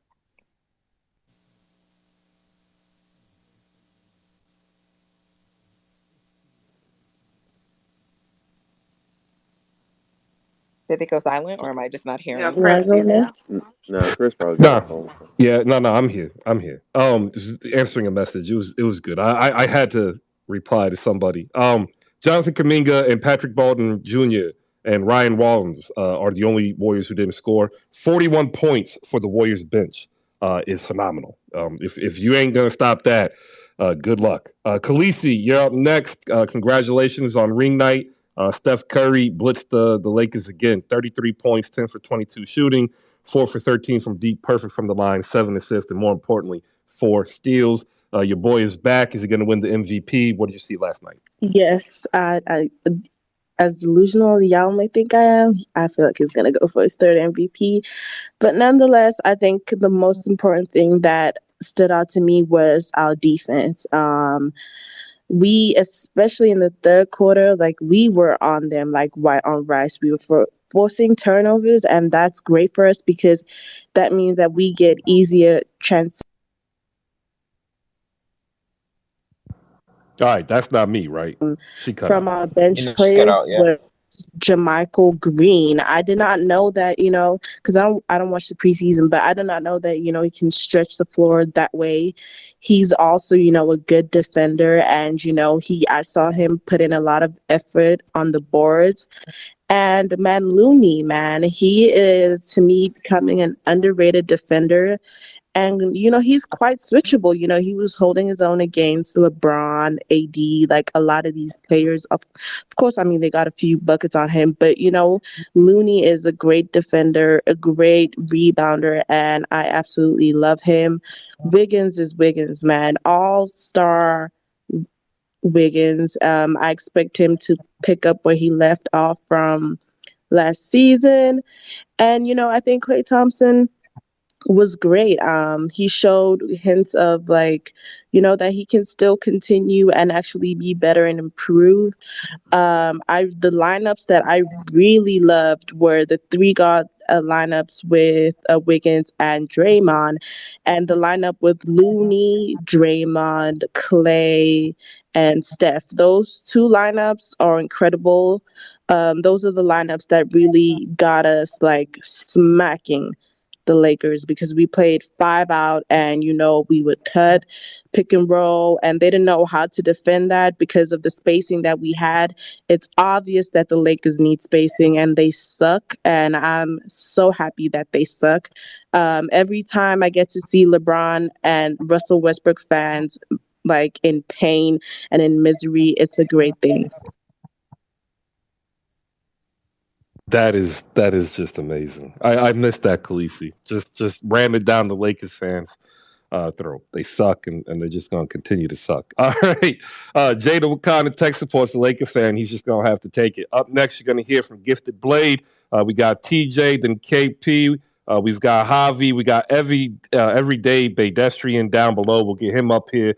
Jonathan is going to talk about the greatness of Steph Curry. I'll also give him some time with the Sixers as well. Good morning, everybody. For those still waiting, like Tony and Ernesto, I'll get you up as soon as I can. Gifted, you're up. Yeah, Chris. Specifically, I am very, very excited. The number one thing that I want to say is basketball is back all over the place. Today, there's also going to be a great slate of games. As a Detroiter, I am going to the Detroit Orlando game tonight. That should be a very fun game as well. But let's get into my Warriors. I was very I liked how the team played.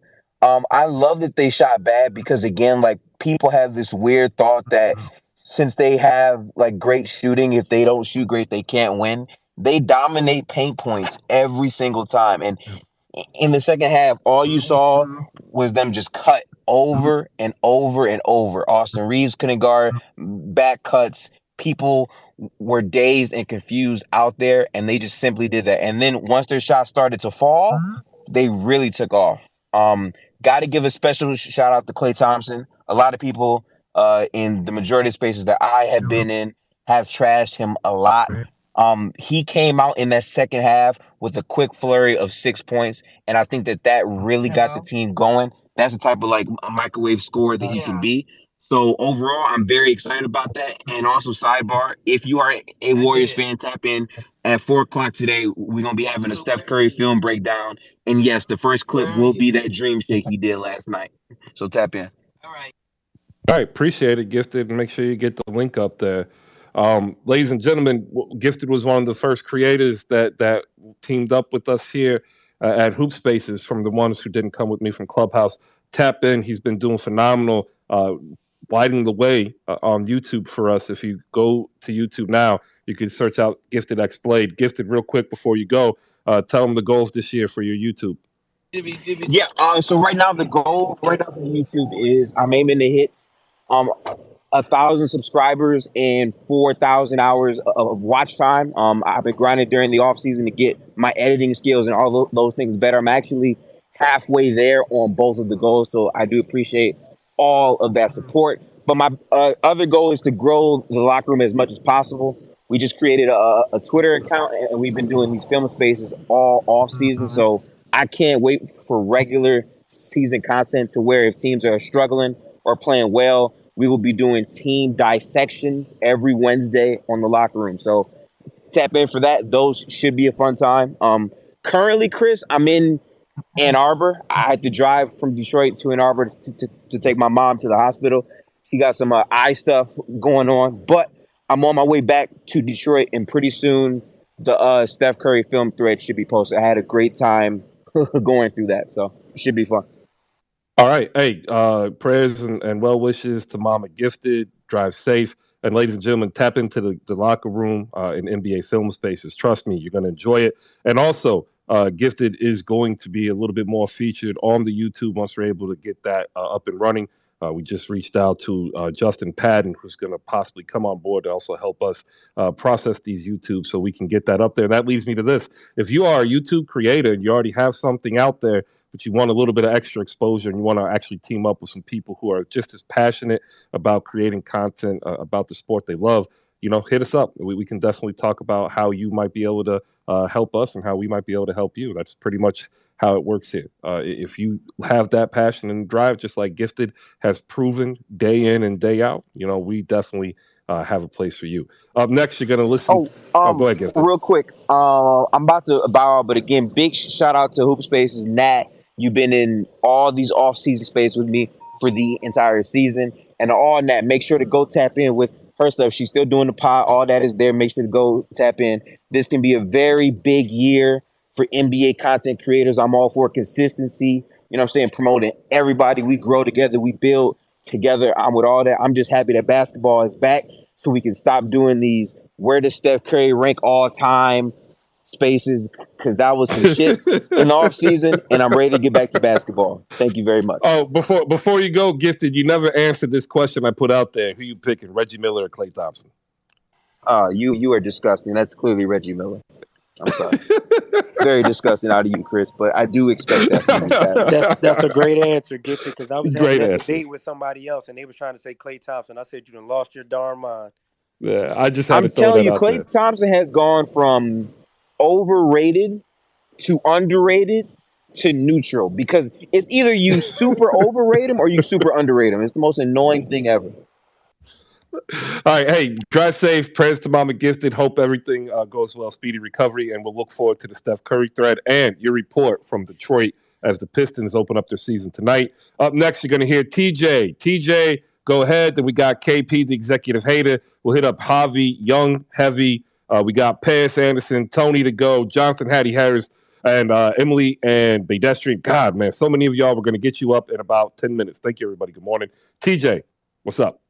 Good morning, Chris. Good morning, Nat. Good morning, Nat. I just want to say this real quick about the Lakers. For the first half, they actually played pretty well in spurts. AD took advantage of the smaller lineup of the second unit for the Warriors.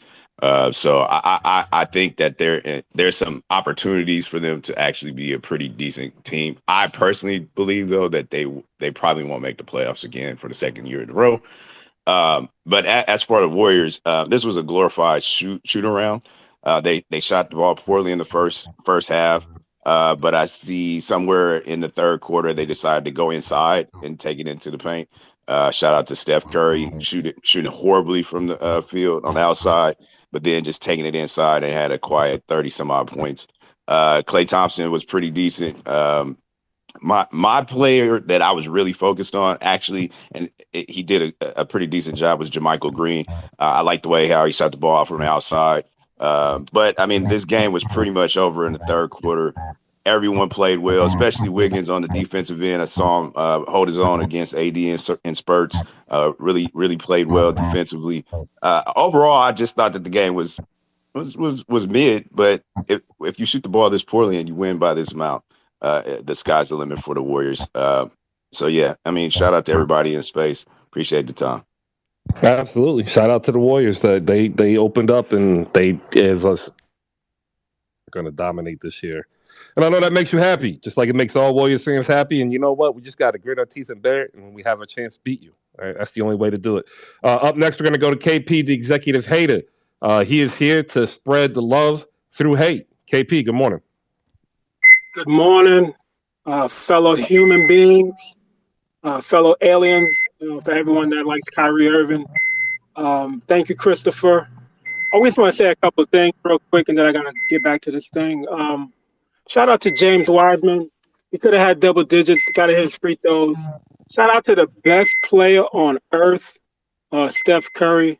I'm going to keep telling y'all that because it's almost been 14 months, Chris, that this space extension was on Android. And ever since then, the hashtag KP was right was birthed. And I've extended that birthing to many of people. They have taken my lingo and used it. So KP was right once again. Shout out to Google, because all y'all iPhone people had a trash commercial, and Google saved y'all NBA opening with the best commercial in the world. It had WNBA players, NBA players. Y'all gonna get rid of that phone or not? I don't know why y'all like mid so much. And then also shout out to the fat man, James Harden. I don't know what he's doing, but it ain't good. He's going backwards, Chris. He's aging the opposite of Benjamin Button. So he's getting fat. He's getting slimmer as it's getting worse. You're supposed to get better as you got slimmer, Chris. I don't know what's going on, but yeah, man, I'm having a great time. Sunday, 10:05. Thank you, Benkai. Sunday, 10:05. We're getting started the season finale of the best show on TV, House of the Dragon. Not House of Dragons, not them dragons, not them dragons. It's House of the Dragon. So just respect the writers. Um, Season finale, gonna be great. Best show moving. And if you're black or if you're green, check me out. If you don't, you may not want to follow me after House of the Dragon because if your favorite player does something stupid, I'm gonna flame them. I'm gonna flame them regardless. But yeah, man, we're gonna have a great time. Thank you, Chris. I appreciate you. Absolutely. Appreciate you, KP. Make sure so you tap in Sundays at 10:05 p.m. Eastern. He's does all pop culture. He's got House of the Dragons, DC, Marvel, music. Make sure if you need a little bit of extra, which is non-basketball, you shoot KP a follow. What you got, KP? Chris. Thursday IMAX. Black Adam. All you Marvel fans, after I finish watching this movie, y'all gonna want to block me because y'all been letting out a bunch of bunch of trash. Y'all been hopping on nostalgia. Nostalgia is a hell of a drug, Chris. It's greater than crack. It's greater than cocaine. And Marvel been feeding y'all this nostalgia drug for years. Come to me. I got the elixir. I will get you off that drug. All right, there you go, ladies and gentlemen. Black Adam releasing in IMAX on Thursday. Another anti-hero that can actually beat Batman. Up next, we're going to go to Paris Anderson, and then we got Everyday Bastarian. We'll round those two up. Then be able to go on Javi after Jay the Wakandan, and we can go ahead and break down what's wrong with the Lakers, and we'll leave that with Tony, who also has a quick segment of his own that he wants to go ahead and give. Paris Anderson first, and then we'll go young, heavy, Javi. Thank you, everybody. Good morning. It's funny, man. I was watching that Google commercial, right? And I was like, KP somewhere is chuckling, man. And he's gonna get Chris as soon as he gets a chance. That's so funny, man. Listen, I said it earlier. Listen, shout out to All Nat. She can come up here and eloquently disrespect you guys about how we're so much better than you guys. I can't do that, Chris. I gotta come up here and just talk my shit. It is hard to be humble, Chris, when we're winning like this. I mean, what do you want me to say? We're literally better than everybody else. I mean, this dude, Stephen Curry, like, what are we even talking about right now? Chris, do we have a center? Do we have a center, man? Look at our in the paint points. The Lakers, I think, had 60, and I think we had 38, and we still blew them out, right? Somebody up here said something interesting. We're we're reloaded, but we're not out of, you know what I'm saying, bullets yet or whatever. Like, we still have our core, and our new core is being trained. So this is a scary, scary season coming up for the Golden State Warriors. It's literally all Golden State, man. I am very remiss to see anybody going to slow down these men. So shout out to them. Me personally, I'm extremely excited about Wiseman's development. So I'm going to be watching that closely. But other than that, yeah, they've got the next one in Denver, man. I think we're going to get that one too. Time. All right, appreciate it. And you know what? I think you probably will win the one in Denver too, and that's no front. Everyday pedestrian, man. I don't It's know all right. why I'm screwing that up right now. You Go good, ahead, and then good. Javi after you. All right. I went to the game last night, and it was like a second parade. There was so much going on.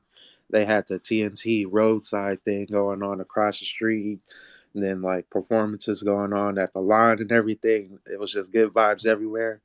Like fans was trying to, troll us and whatever, and saying some crazy shit, but it was whatever. We was still having a good time out there. As far as the game goes, man, Lakers are just like they just don't fit. They just don't look good at all. Their shooting is just putrid. I don't know what they're gonna do. They're gonna need to make some type of move to get a shooter there. I just don't know how they're gonna score. But other than that, the Warriors, I mean, they're just dominant. I'm really excited about seeing Kuminga and Wiseman on the defensive end starting to gel together because I think that could be special with Draymond the coming to the bench and them coming on the floor. That's going to be really special come playoff time. And as far as Wiseman goes, I mean, He just walked into 8 points and 7 rebounds. Like the ball was just coming to him like nothing. And I just feel like dumbing down his role just elevated him so much. And I can't wait to see him in the next 5 years. So that's all I got to say. Number 5 on the way, man. Number 5 on Hey, the way. hey, Dash, what was the craziest thing you heard a fan say to Charles Barkley last night?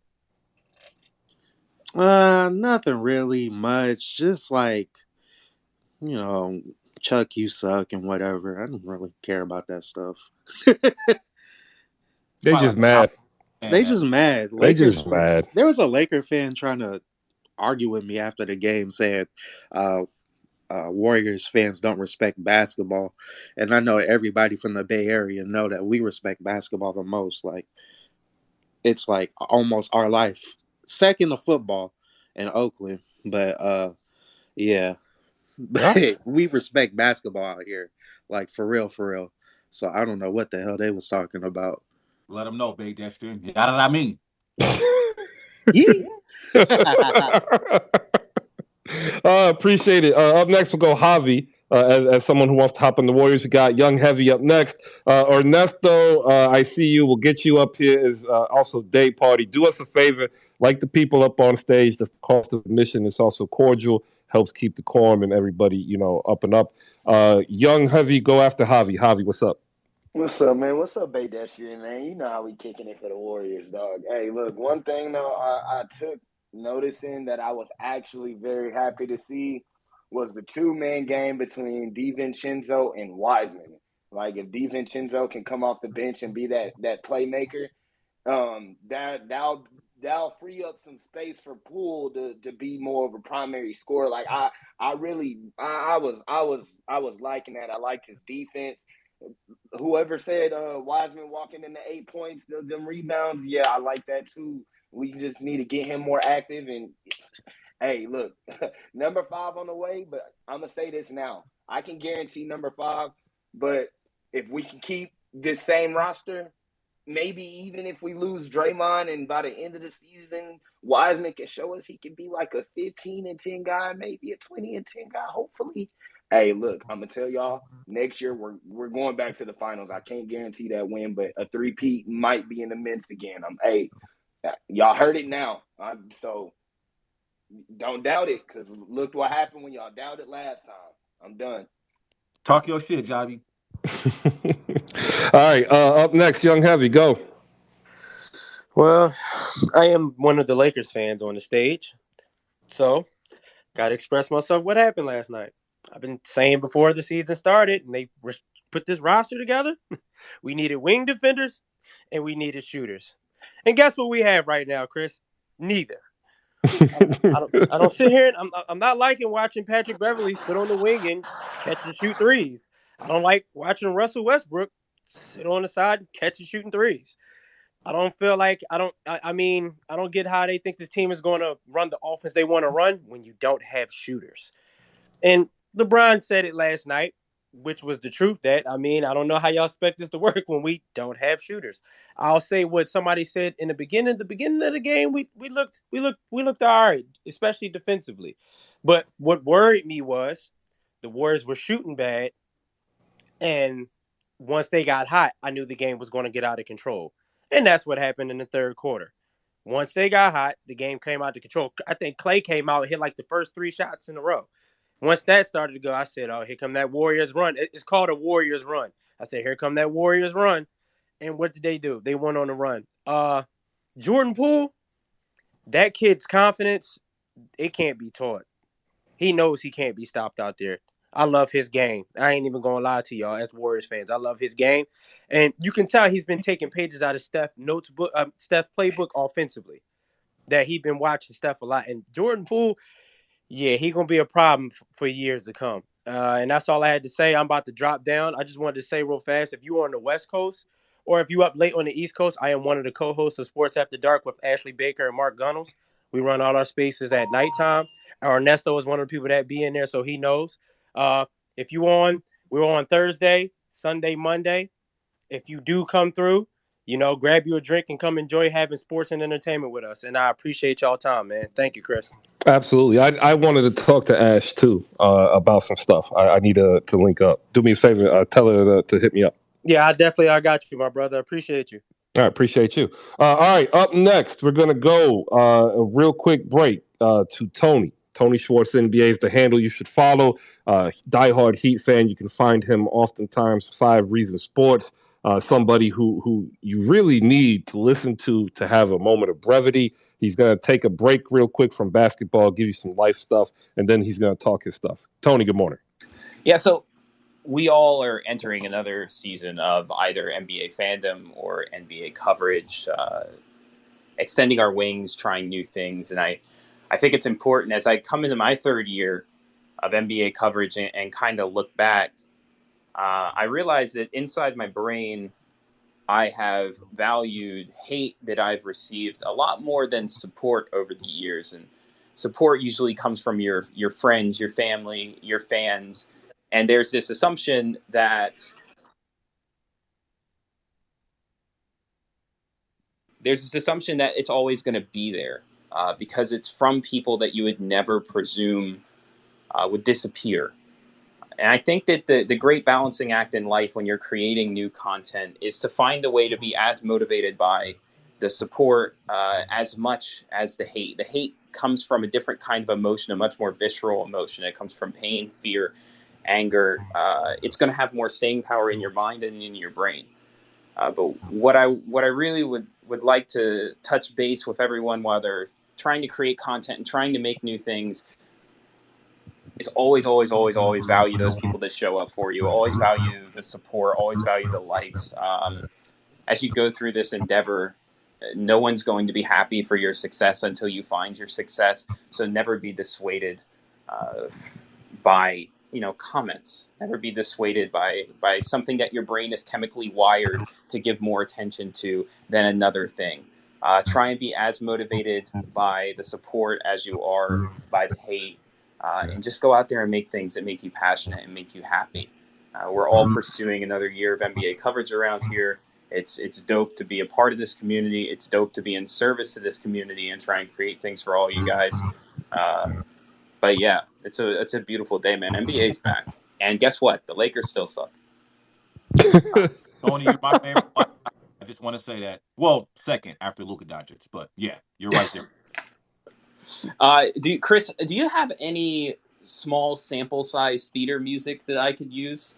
No, my board is filled, and unfortunately, I do not have any theatrical music. I will endeavor to do that, though. I would love small sample size theater as my segment. If I get a segment, that's what I would love. We're gonna pretend that I have theme music for this shit today. Small sample size theater. All right. The Warriors starting lineup currently leads the NBA after 2 games in plus minus. It is a ridiculous plus 63.6, which means that the starting lineup for the Warriors, when playing any other lineup on the court for the Lakers, outscored them by 63 points, which is impressive considering that game was an inefficient mess from both teams, especially the Lakers. And didn't have much offense to speak of. It was a very defensive-heavy game. You can see that pretty much all up and down the lineup data. Small sample size theater. Any lineup, including James Wiseman, was a minus. And that might not pass your eye test because I thought that Wiseman had a pretty good game last night. But any lineup that included Andrew Wiggins was a plus, especially when he was running at center or power forward. And my favorite lineup of the night, which someone brought up earlier, and I think it was Khaleesi, was the remake of the Hampton Five with a bench lineup and then Steph Curry at the head, with Jermichael Green, Kevon Looney, Jordan Poole, and Andrew Wiggins. A plus 157 in 2 minutes and 50 seconds. Extremely small sample size theater, but a plus 157. That lineup is incredibly deadly, especially when facing bench units. Nemanja Bjelica was a guy who had a 20% usage rate for the Warriors last year. And one of my things that I was watching was when they go to the bench, who was going to be the guy that had the ball in their hands that wasn't a staggered star, right? Clay likes to be staggered with the bench. Steph likes to be staggered. Those guys are going to have crazy high usage rates. But who's going to be the other guy? Dante DiVincenzo is that other guy. Not a wing, which was surprising. I was expecting it to be JaMychal Green. But so far, Dante DiVincenzo is the guy that's going to have the ball in his hands with the bench unit to kind of orchestrate the offense and make things flow.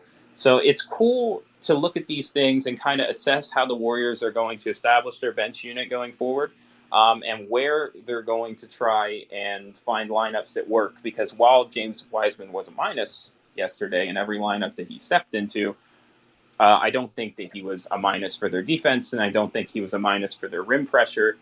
So it's going to be interesting to see how these things develop. Why is Tony so good at math? That's the thing that popped Bro, up. I'm just reading. I promise you. I'm not. I'm just looking at stats on a computer screen. Small sample size. There you go. I found something for you, Tony. Small sample size. No, Sample size. Chris, I can't be this white in my profile picture and have you introducing me with that. I can't do it, brother. All right, I appreciate you, but I can't do it. We will look for something else, ladies and gentlemen, for the small sample size segment brought to you by Tony Schwartz, NBA, ladies and gentlemen. That's the handle for you to follow, and more to come. Trust me. Jay the Wakanda tech support, another Lakers fan here to take his lumps. We also have Tony Vega. We have Alan and Ernesto up here, as we are still waiting for a day party to go ahead and do what we asked and follow everybody up on stage. Jay, your Lakers look bad. Let's talk about it. Yeah. Good morning, good morning again, everybody. This is what I expected. This is why I said last season that everybody should be traded for draft assets. Um, and I was called a troll. I was called I didn't know basketball, this, that, and the other.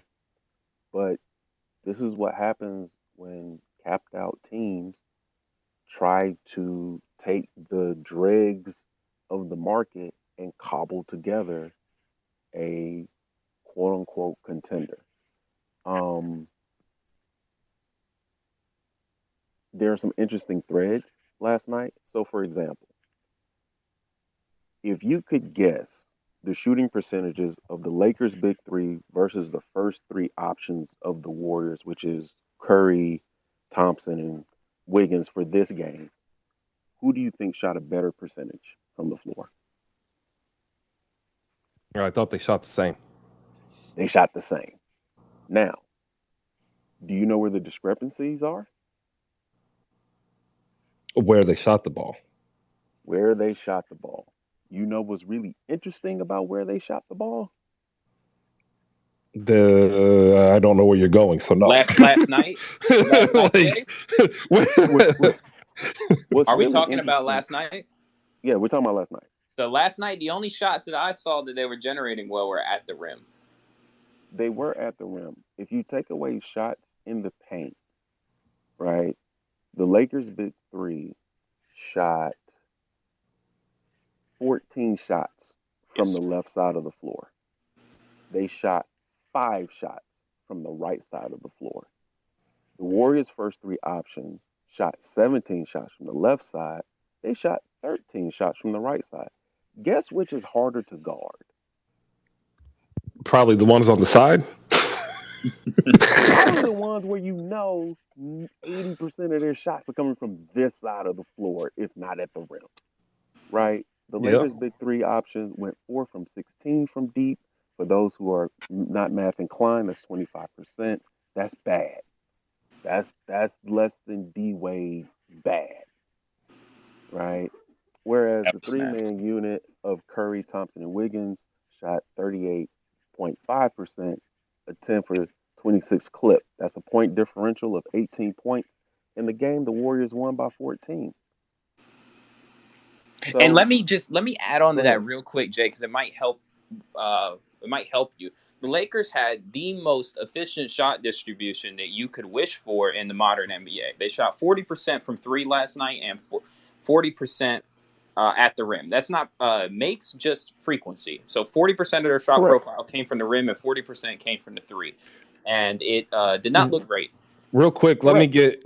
get on that top in here. She's got to bounce, but she has a close, and I want to make sure that she promotes the Hoopstresses as well as Golden Spaces. Nat, it's 12 o'clock. I know you got to run. Go ahead, real quick. Oh God, I didn't need to close. Thank you. Great conversation today.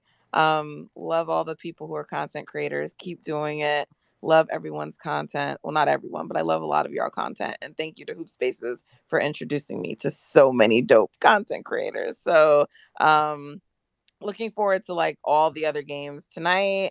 Dallas Mavs is the main one that I'm looking forward to, but we'll be hosting Golden Spaces later to get into more detail about ring night and the game one recap, and yes, the official beginning of Steph Curry's third MVP campaign. So join us for Golden Spaces later. The link is up in the Jumbotron. Me and Justin, the package JG, that'll be at 6 p.m. And before the game starts tonight, have a lot of previews that I did. One with the Hoopstresses. It's 10 women. We talk hoops. We know hoops, both W and NBA. So check us out. The preview link that we did for this season is in there, so you can check that out before tonight's slate of games. Also did a preview on All Nat Pod. That's my personal podcast, so check that out as well. And thank you so much for the time today. All right. We look forward to seeing you every day that we can because you're dope. Make sure you shoot her a follow, ladies and gentlemen. She's heading out. Jay, thank you for As the are break. you, Chris. Thank you. Thank you, Nat. She's not going to let me get away with just giving her a compliment and then not getting one in return. That's like the deal that we have because neither one of us like it. Jay, thanks for the break. Go ahead, man. Finish your thought. Yeah. And so the Lakers offense was easy to defend and were doing what stat nerds tell them to do, but not what their talent tells them to do. Um, I know we're going to hear this all season, but let me tell you that LeBron James is absolutely wrong. The issue with the Lakers is not the fact that they don't have shooters. The issue is LeBron's burst is gone, so he cannot collapse the defense to then kick it out to said shooters. That's why there were a lot of possessions where the ball ended up being a hand grenade, and you had Pat Beverly trying to shoot sidestep threes late in the shot clock. Yeah, Anthony that was Davis, beautiful. yeah, right.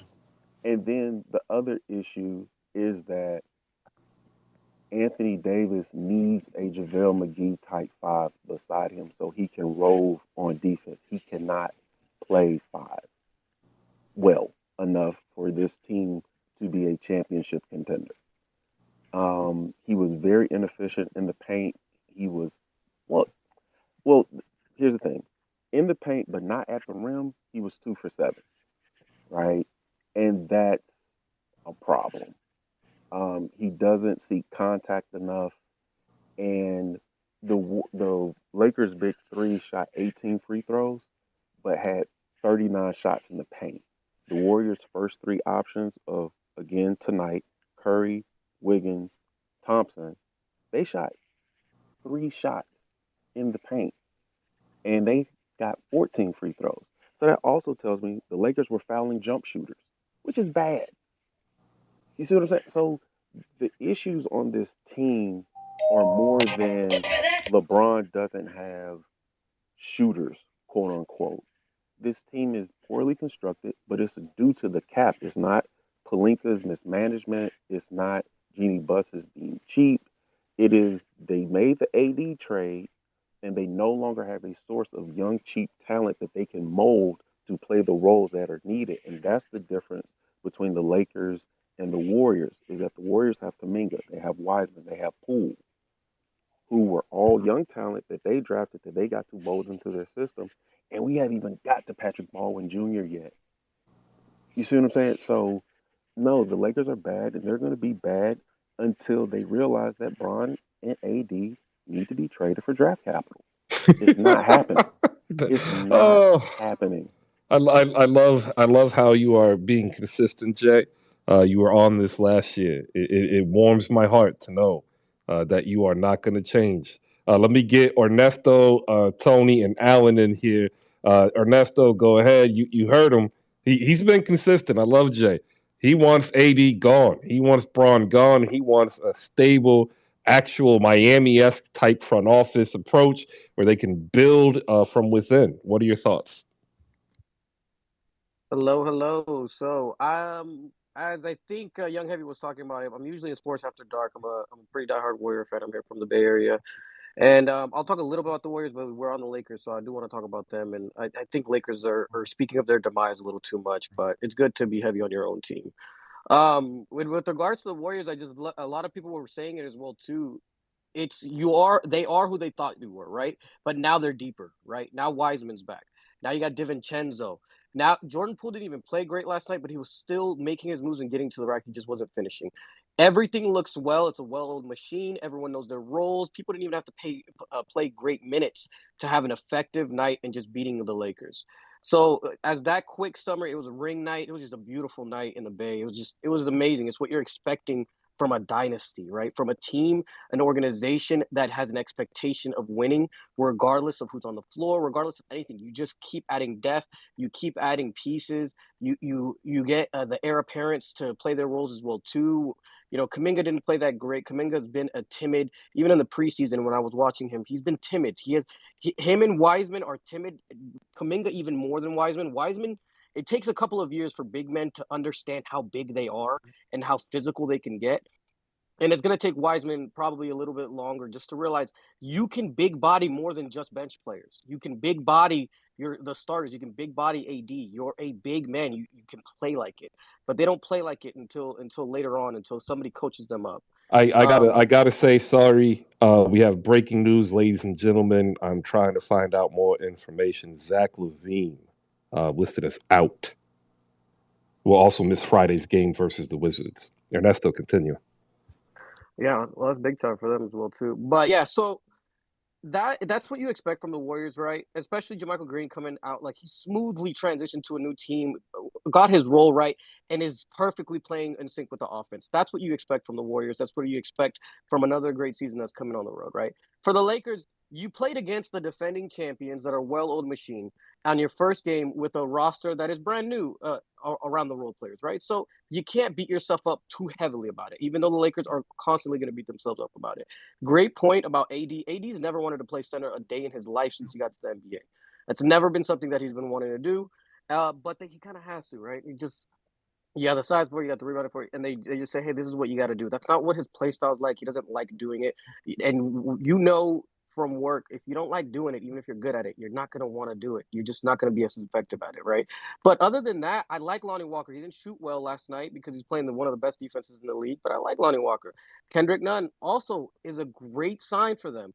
I want to see more Austin Reeves, just like everybody wants to see more Austin Reeves in the lineup. But the problem is when you put in these offensive weapons and actual shooters, you got no defense, right? And Patrick Beverly was horrendous when he had the ball for longer. Like when he drives, just he doesn't look like he knows where he's going with it. Offensively, it's horrible. You got to use him in spurts where you just need a defensive stops and you need to rile them, and that's what they used him for. He had a few defensive stops and it changed the momentum. Had a good uh, a little bit of a streak going, so the Yes can actually do a comeback, right? But it got quenched pretty quick when you're playing the champs. Stop beating yourselves up about it. This Westbrook situation where everyone just bags on him for everything he does is getting obnoxious because Westbrook has to be part of the focal point. You didn't trade him, and no one's going to pick him up for it. So find a way to make this roster work. You're not on the Warriors level yet, but it's day one, it's game one with a brand new lineup. Like there's no way to beat yourself up about it. Just look at where there was positives of last night and keep going with it, right? JTO, now you guys know why we traded Toscano Anderson, why we got rid of him. He's not that great. I'm sorry that you guys fell for it, but he's not that great. But I love him though. Great participation for our rings and stuff like that. But yeah, I think the Laker fans, stop beating yourselves up. It's just game one. I saw a lot of net positives for you guys if you have to figure out a lineup that actually works with at least enough defense to hold them by. So. All Oh, right. that is my one takeaway that JTO should start. I He had said his that. best. He had his best career when he was playing 20 minutes a night. He should definitely be in the starting lineup. I would take Lonnie Walker out. It makes the lineup bigger. and I think JTO's balance. I think he's just as good on offense as he is defense. Um, It's JTA, but not he JTO. oh JTA Yeah, he needs to play 25 minutes a night yeah. I just for I developmental purposes. I said that he should start just because he's going to be the only wing that can give any time off for LeBron James on defense. You just gotta watch out with that as well too. Sometimes he falls in love with that three, and it's the only thing sometimes that he shoots. And you gotta be careful with him because he is a little bit overconfident for his talent. That's Bro, what I they saw have with they some of the they have Warriors. Russell Westbrook and Patrick Beverly shooting threes. Like, why are you Fair warn point. why Fair are you point. warning them about JTA? Tony, thank you for your patience, bro. You're up next, followed by Allen. Your thoughts, Warriors and Lakers. Uh, that laugh. But good morning, man. Good morning for having me. I actually so full disclosure. I saw the first half and I couldn't watch the second half. I had to rewatch it at a certain stage late during this morning. But yeah, as a Laker fan, is this is exactly what I mean. I've been it's not predicting. It's just the writing's on the wall. This roster ain't it. There's a problem right now, and that is you know AD does AD stuff. LeBron does LeBron stuff. They'll fill up the stat sheet. That's not a problem. And Russ actually, for all intents and purposes, played. We got a good Russ. That's great. The problem really lies with. I mean, when you go 10 for 40 in 3-point shots, that's not good. When you have Patrick Beverly doing step back threes, that's not good. I can go on and on about the negatives. The only thing I would say is I don't think this is what we saw last night isn't entirely all the Lakers are at this point. Like it's only one. It's literally only one game. There are issues. Defensively, we're good. We're not great, but we're good. Our size does show at times. We are relying too much on JTA. We would probably have if Troy was available, we'd probably use him in certain lineups. Honestly, I have. If you look at my list, I probably have like 5 pages of concerns and only one of hope. So I'm going to rely on that one of hope and just say I expect this team to hit around 30% from 3-point land, and if we do hit from 30% from 3-point land or a little bit above, then that should be a good game for us.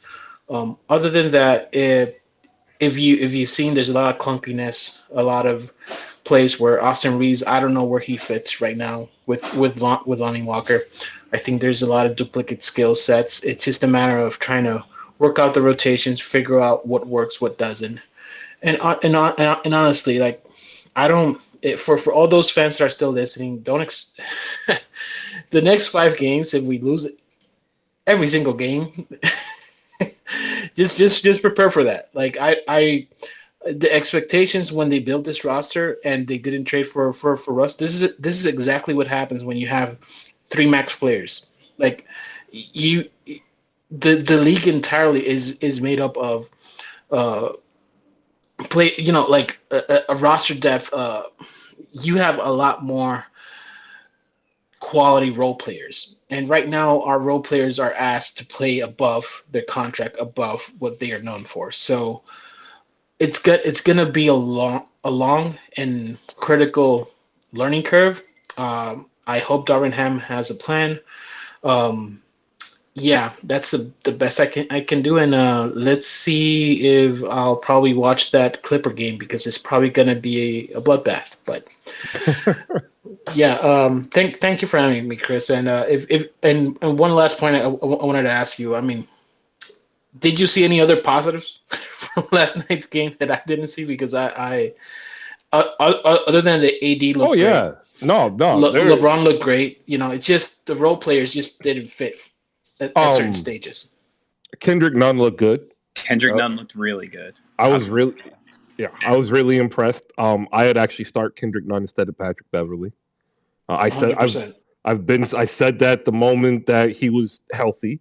I was like, if he's healthy, he should start over Patrick Beverly because he's the only guard on the roster who can do two things together, and that's actually dribble and shoot. Right? Like every other guard, nah. Like y'all need to hire Mark Edwards and learn how to take one dribble and shoot because y'all gonna suck if you can't do that. Like it's just the case. Yeah, I mean, look at the practice footage. Is everybody shooting threes? Like it's But that's what they have everybody the doing. So the other positive is I've been able to be fortunate enough to see some of the Laker practice tape and it's just gonna look bad, but they are really putting in Darvin Ham's Milwaukee style motion offense, and the issue is LeBron James and Anthony Davis being your best players aren't necessarily suited, or at least they don't like the responsibilities for that style of offense. But they're gonna be fine.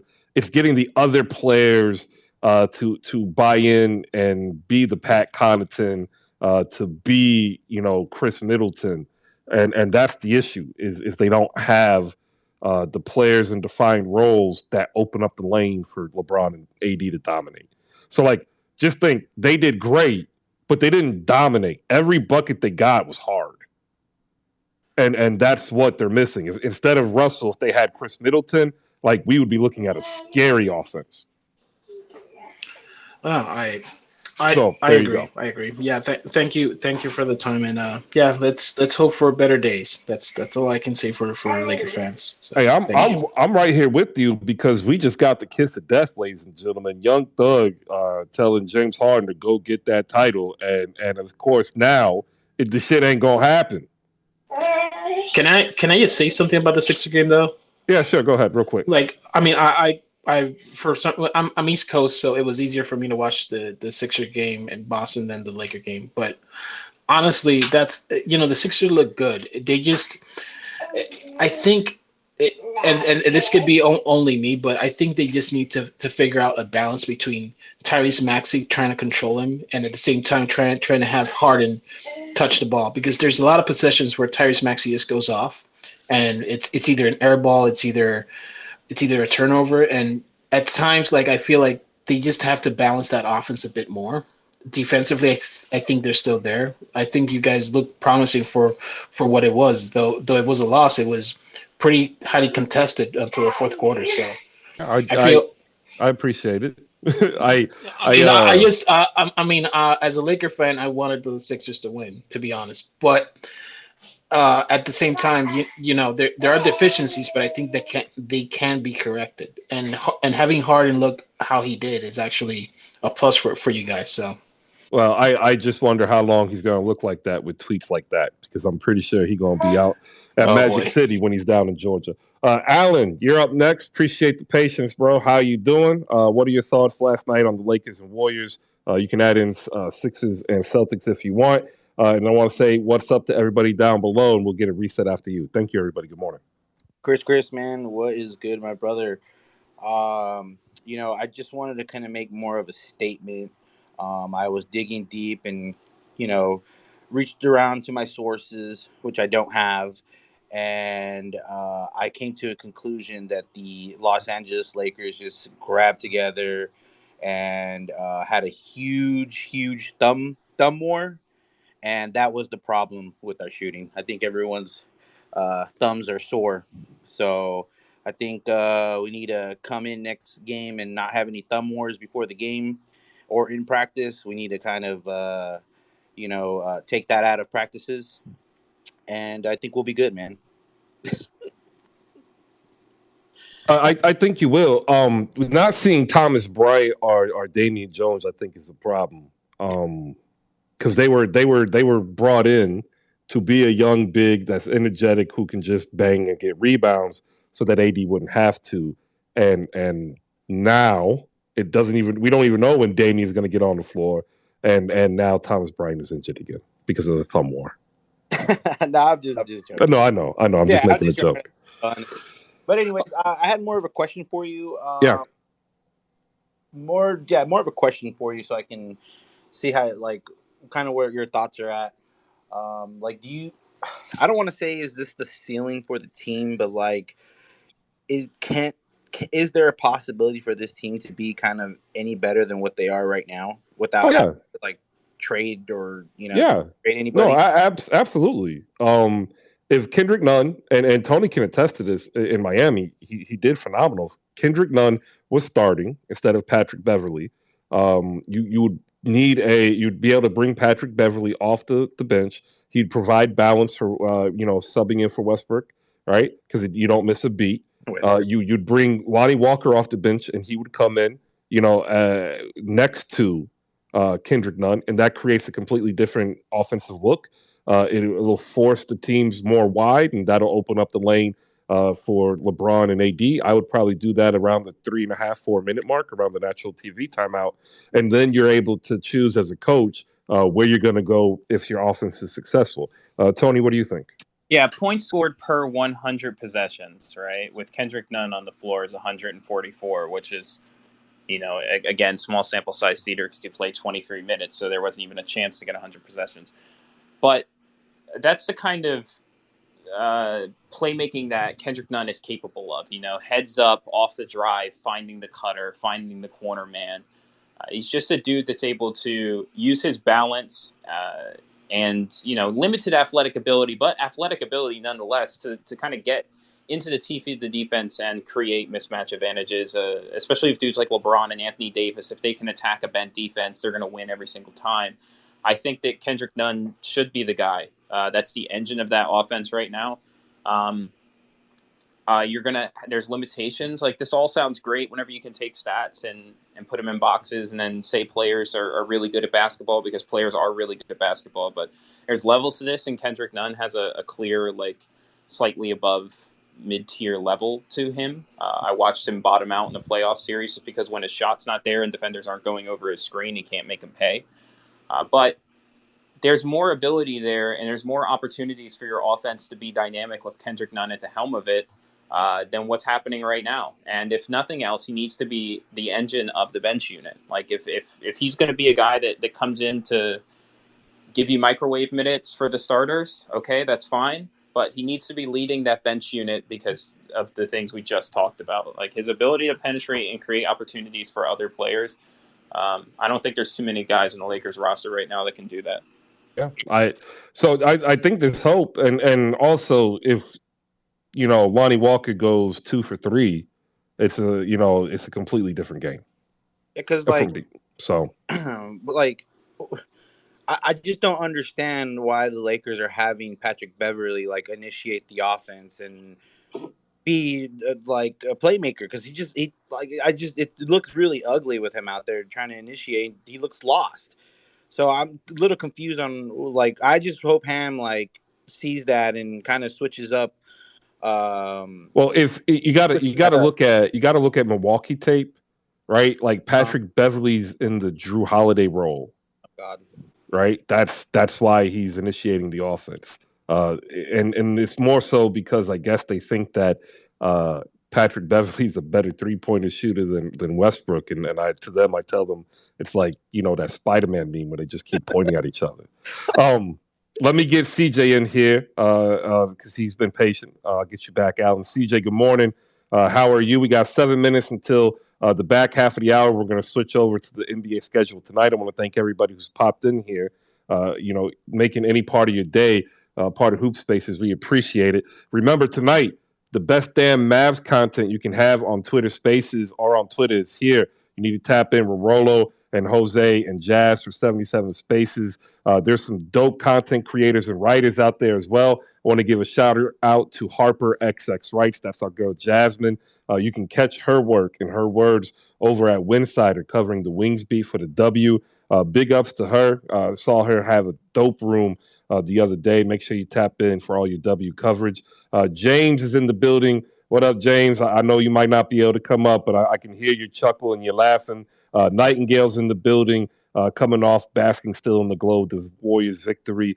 Shout out Justin Patton, JP the franchise, Viral Nico, our girl Nikki, Thick Church Girl Kent, the old clam in the mud flaps of Portland, and Fan Suzuki, a.k.a. Bleacher Mob. Yeah, that was good. brought to you by the listeners and the supporters here in this room. We are appreciative. Thank you. CJ, good morning. Good morning, Chris. I appreciate you and Tony giving Laker fans realism while at the same time trying to give them some slight hope. Um, that's just nice because you guys are nice people. You know, you're just good people, so that's what you do. Um, but I just want to say, shout out to Bob Myers, the best GM in the NBA. Um, and then shout out to Steve Kerr, who is one of the best coaches. I won't say the best coach, but one of the best coaches in the NBA. Shout out to Jama. I'm not going to try to pronounce his last name because I don't want to mess it up. But shout out to Jama, who has done an incredible job heading our player development. Um, Man, it feels so good. Matter of fact, no, I don't feel good. I feel golden, right? I feel golden today. Um, the Warriors won. Um, they they said, "How can you put the present and the future together and make it work?" And somehow, some way, the evil geniuses in the Golden State Empire have figured out how to put the present and the future together and make it work. And I just want to let every fan base know that welcome to the Warriors Invitational. Um, this is what it's gonna be looking like for probably the next. I don't know. I don't even know how long, and it doesn't even really matter. Um, the other thing is, I didn't know, Chris, that grown men still call each other twin. Um, That's got to stop. I I didn't know that, so might you might need to make a call to some of your people in Philly because I know you got your offices in Sac. Call your people and have them make a call to Philly to kind of you feel me get you connected and tell them to tell James Harden he too old to be calling somebody twin. Um, and then as far as um the game with Boston and Philly, look, I honestly think that it's no coincidence that both NBA Finals teams won. Um, One, like someone had mentioned earlier, Boston is riding off of the Bill Russell, memoriam and everything, and then to be quite honest, their team for the most part pretty much is what it is. Like they already know who they are. Philly is still trying to figure it out for the most part because they're trying to put Houston Harden along with Philly and make that gel somehow. Um, you know, I don't know how the whole Embiid Harden is gonna work. Um, you Well, know, they kind of worked. It wasn't really their fault. Like they produced well. I think what the issue more is it wasn't the way a lot of people are going to want to see them produce.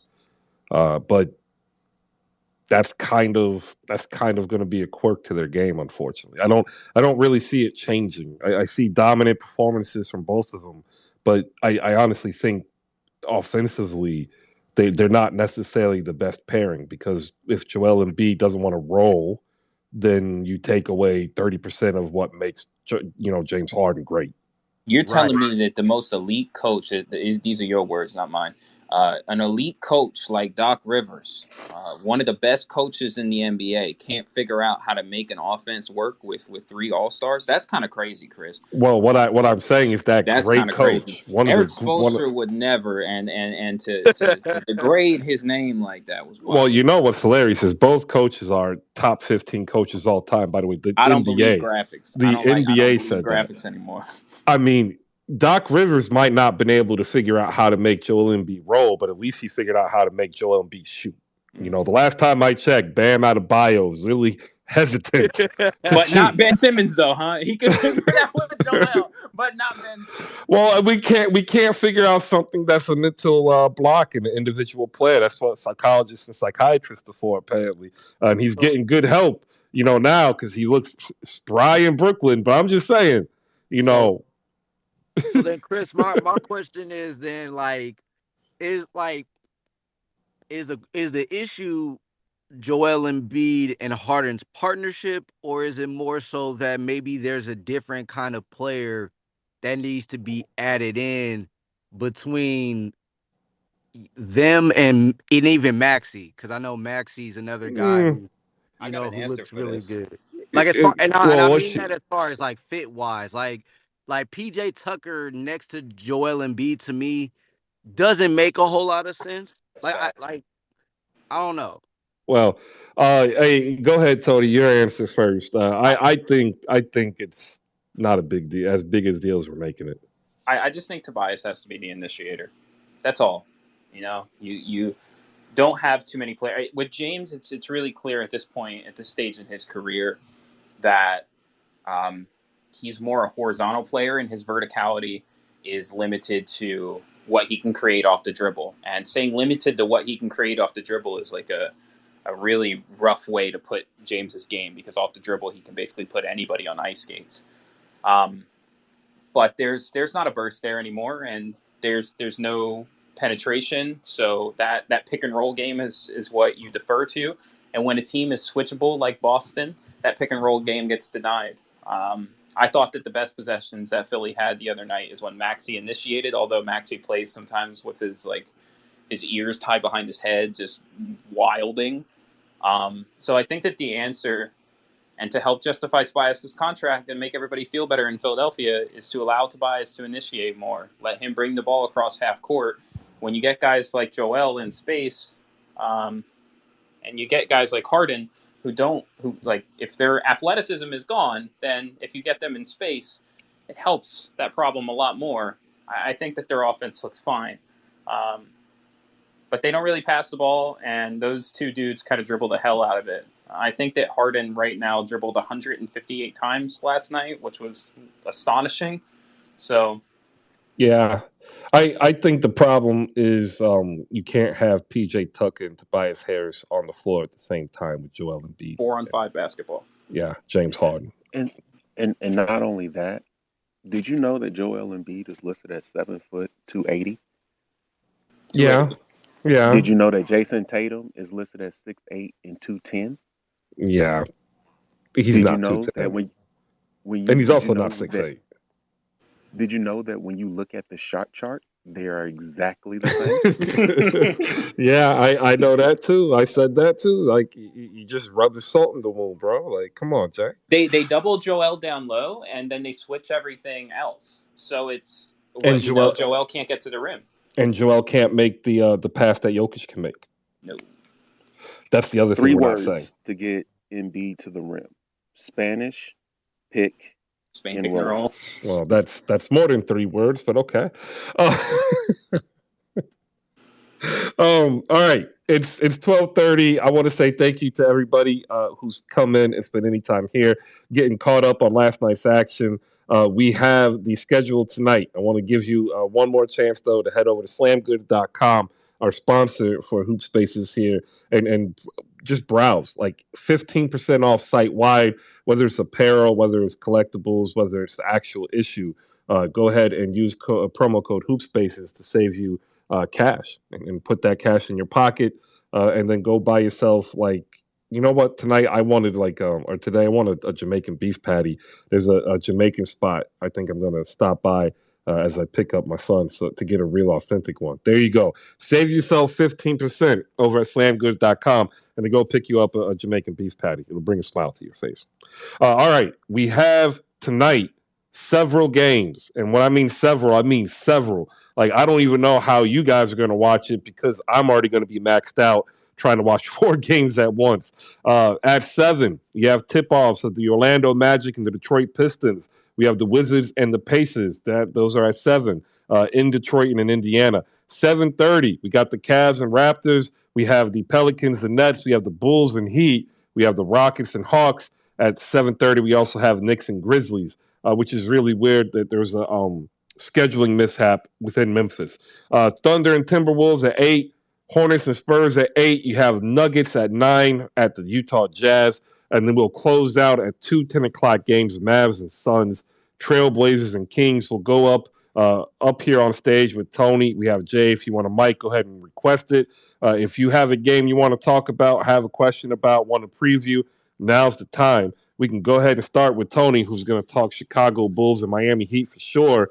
But if there's any other game, Tony, you're looking forward to, tell us now before we break down this Heat game that I see you guys purely dominating with the news that Zach LaVine is now out. Yeah, unfortunately, I have to be completely locked into this matchup. First game of the year, I got to make sure I'm ready for any analysis that I have to give on the fly, dude. I do think they dominate. The line has moved to 7.5. That still seems really good. I know that the Lakers kind of getting blown out last night. It makes me believe that early in the season when teams are having continuity issues, they're very exploitable. Without Zach LaVine, the interior defense it's already not great in Chicago. It's not getting better. And the Miami Heat are trying to be a team that exploits defenses by just throwing the ball around and getting them bent, using motion and off-ball cuts. So I agree, man. I think this is going to be really bad showing for Chicago tonight. They knew that, though, going in with all these injuries. I know you know this. I think they're probably falling early in the East standings. So I'm excited to see what this team does with rebounds. Let me try to bring it back to something that has positive. I'm excited to see what this team does with rebounds.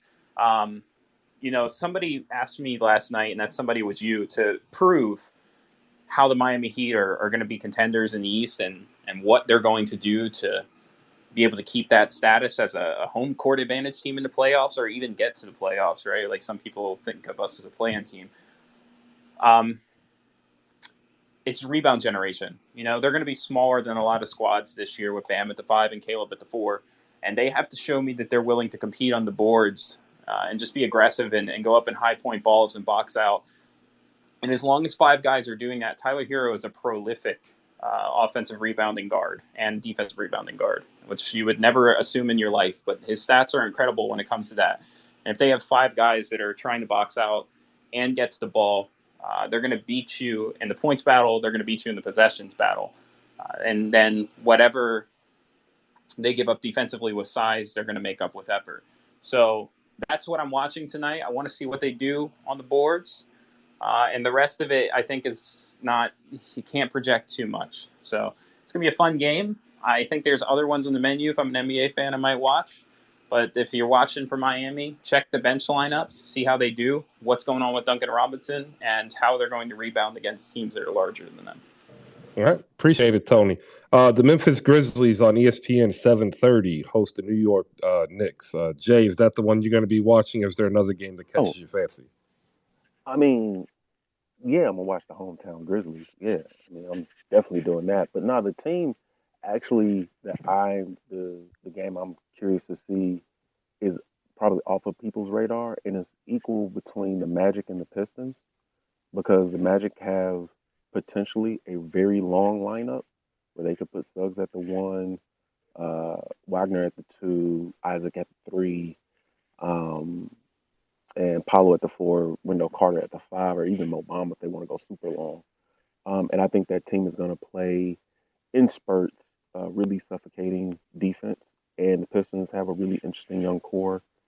And I want to see Wizards Pacers, because I think the Wizards have a really funky lineup, and I kind of want to see how that works. But I also want to see Cleveland Toronto, because Mobley versus Scotty Barnes is always must-see TV to me. So they're a really good slate of games. And then you got the Pelicans and the Nets. You know what I'm saying? Like it's a smorgasbord of good basketball tonight, and I'm looking forward to all of it. Yeah. All right. Appreciate except for Thunderwolves. I don't want to see that. One other one that I don't think I'm going to be watching, except to catch the highlights, is the Hornets and Spurs. that's going to be a tough watch with Charlotte Oh basically man, missing everybody. those Jimmy risks are gonna Butler. sound like a war zone. Good morning, or good afternoon, fellas. We Yeah, got a lot of do NBA us ahead of a us. do us a My favor. Miami Heat. We look healthy. We look like we got a lot of potential this year. We drafted a demigod, Jokic. Just look out for him very soon. He plays like Whoa. Jovic. Jokic. Jovic. How do you say his name? No, Jovic. Jovic. Jovic. Yo, I'm yeah. sorry. Yeah, Jovic. He's very And I like he can wouldn't shoot the be ball. calling him a demigod yet either. I'm You telling you, better he stop had talking about Hedo potentially, Turkoglu with potentially, swag. potentially, He, Yeah, I like potentially. him. I like Jovic. I just don't think he's a demigod. I mean, Not yet, but potentially. Give him this yeah. season. Trust me. Trust me. The boy can hoop. But I'm saying we have a lot of pieces we got to put together. But we are gonna beat the Bulls tonight. That's easy work. DeAndre Drummond can actually shoot threes now. That's a little bit scary for me. But I believe Bam is gonna step it up, put good this year, and Tyler's gonna step it up. And we got JB. JB, he plays trash and he doesn't play trash. He just doesn't give it his all. But we gonna win some games. I give us a Yeah. top 5 seed. Top 5. All right, appreciate it. No problem. We've got another game that I think a lot of people are going to be looking forward to, and that's the return of Zion Williamson and the New Orleans Pelicans facing Kevin Durant, Kyrie Irving, Ben Simmons, who returns off of a year at the Barclays Center in Brooklyn at 7:30. I'm not going to lie, I will be watching this game as well. This will probably be the feature game of the 7 o'clock one for me because there's a lot of things that I want to see. Most importantly, I want to see if the hype in New Orleans is real. This would be the largest opening that they'll have probably in terms of viewership by playing players such as KD and Kyrie. It's also a monumental challenge to open up on the road with a team who themselves are trying to have a redemptive season. What are your thoughts on the New Orleans Pelicans and Brooklyn Nets? If you want to come on up, raise your hand. The first one that I do want to see is I want to see Zion. I want to see how he integrates with Brandon Ingram and CJ McCollum. And then I want to see what Herb Jones, Trey Murphy are going to be able to do coming off the bench. Jay, you made a point that Orlando can get big in length. So can New Orleans, and I think it's going to be really cool to see what Willie Green's got. Go ahead, Jay. Oh yeah, no, like New Orleans has a lot of jigsaw pieces for Willie Green to play with. I think they're the most um, flexible team that out of the West that are real contenders. They can play big, they can play small, they can play long and wingy and athletic. Um, I'm interested to see what pairs of two-man games are part of the Pelicans' offense, or whether they have the starters play like that, whether they have the bench play like that. Because ain't gonna lie, Ingram Zion pick and roll, I kind of want to see it. Um, Herb Jones and Trey Murphy's jumpers look really good in the preseason, so I like to see how teams adjust to the reality that they can hit an open jumper. I would like to see them hit open jumpers as a basketball fan, because that makes the Pelicans really, really dangerous. And I also would like to see if Dyson Daniels can get like 6 minutes of burn. Like I just want to see him versus NBA competition as well. They are so loaded, Yeah, and so loaded. because the Lakers refuse to take my advice, they might get Wembanyama. So God bless. Yo, that would be hilarious. And then, like, for those who don't know, this is how loaded the New Orleans Pelicans are. They have Devonte Graham, who they signed free agency, what 2 off seasons ago to be the starting point guard at 11 million per. He's now in the second year of his contract. He's the third string. So, like, just hear me out here. You drafted Kira Lewis in the first round, and he got injured, but he hasn't really played. You drafted Najee Marshall. He can't even get any burn because of Trey Murphy and Herb Jones being better than him. And you have Jackson Hayes, who's injured, but like you got Willie Hernan Gomez pushing him for minutes, and Larry Nance Jr. is going to take the floor. They literally could package up Devontae Graham, Kira Lewis, Jackson Hayes, Garrett Temple's contract, and a future first, and get somebody it's nasty. valuable.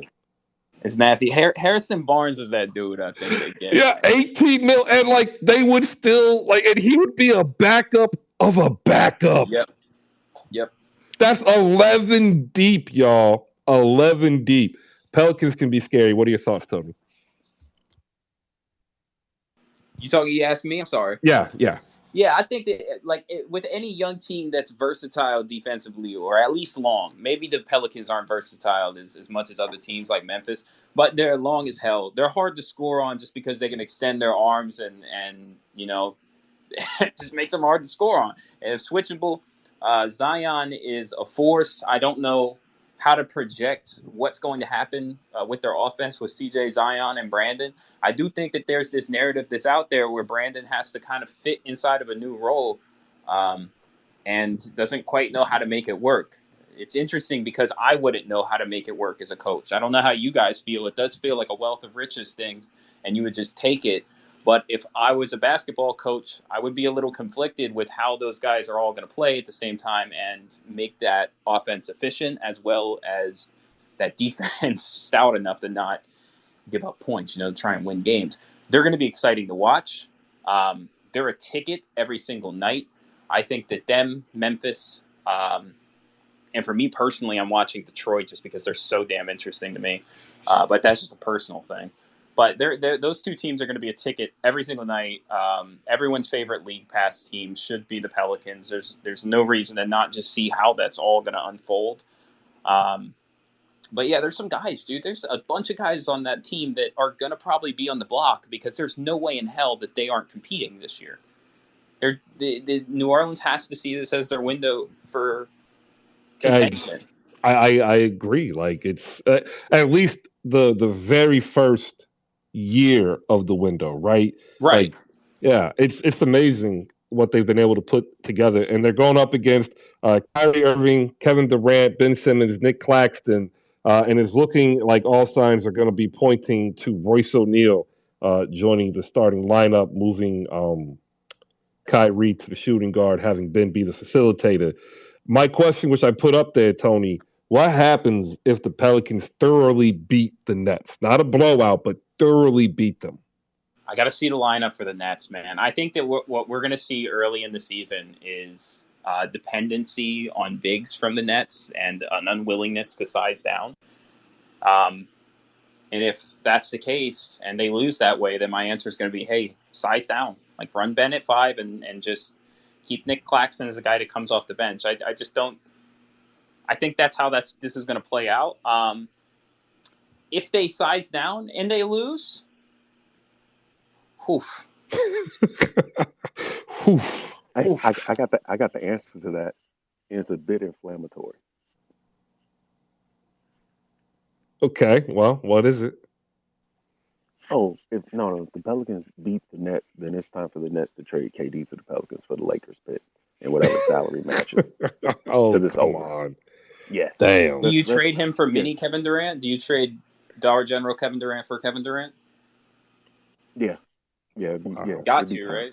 Wow. Yeah, you'd have to match let's burn it all salary. down. It would be Brandon Ingram and Devontae Graham matches his salary perfectly. Yep. For the Lakers picks. Yep. And then you Dude, get Wembanyama in Brooklyn. That's nasty. Yeah. Jay, that's future Miami Heat superstar Brandon Ingram, by the way. I love it.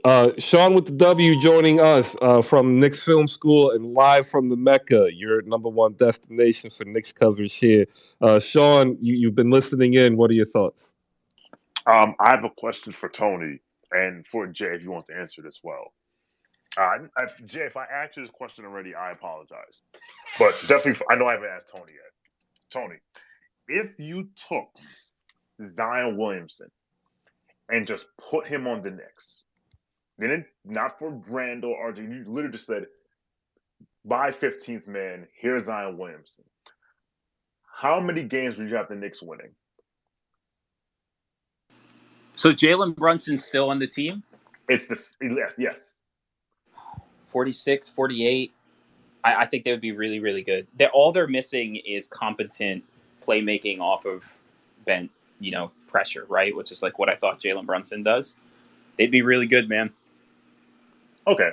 I asked that because and I guess I'm going to choose violence here. I hear everyone fawning about the Pelicans' young core and how they're so loaded, this, that, and the third. And the Knicks won more games than them last year. So I'm just wondering if you took Zion, put him on the Knicks, and I've had some people, they're like, oh, we put Zion Knicks, they win like 44 games. But on the flip side, they have the Pelicans winning like 50 games and being like a top 3 seed in the West. And I'm like, that the math ain't mathing. That don't make any sense. But whatever. Actually, I have the math to explain to you why people are like that. Post the CJ McCollum trade, the Pelicans were on a 44 to 46 win pace, which actually outproduces what the Knicks did last year. So we're not adding Zion to what the 30 whatever win Pelicans team.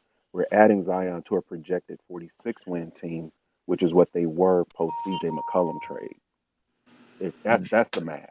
The problem with that math is that you can just cherry pick. Well, let's just exclude all these games that these guys played into the account, and I can do the same thing for Knicks. It's like if I exclude all the Kemba Walker games, then they will be like you can do all the it's anyone can cherry pick anytime. I just find it very interesting. Also, the conversion rates for wins isn't the same because 48 wins in the West might be like 40 wins in the East.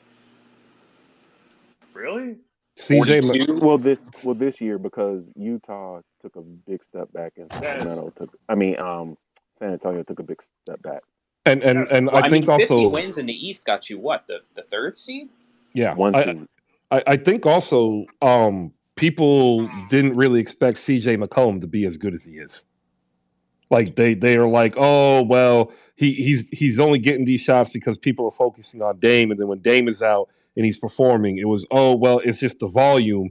But when he got there, he averaged 25, 6, and 4 on great splits and percentages. He solidified the actual offensive rotations, and he provided something that the Pelicans didn't have, that the Knicks didn't have until this year, which was a leading point guard.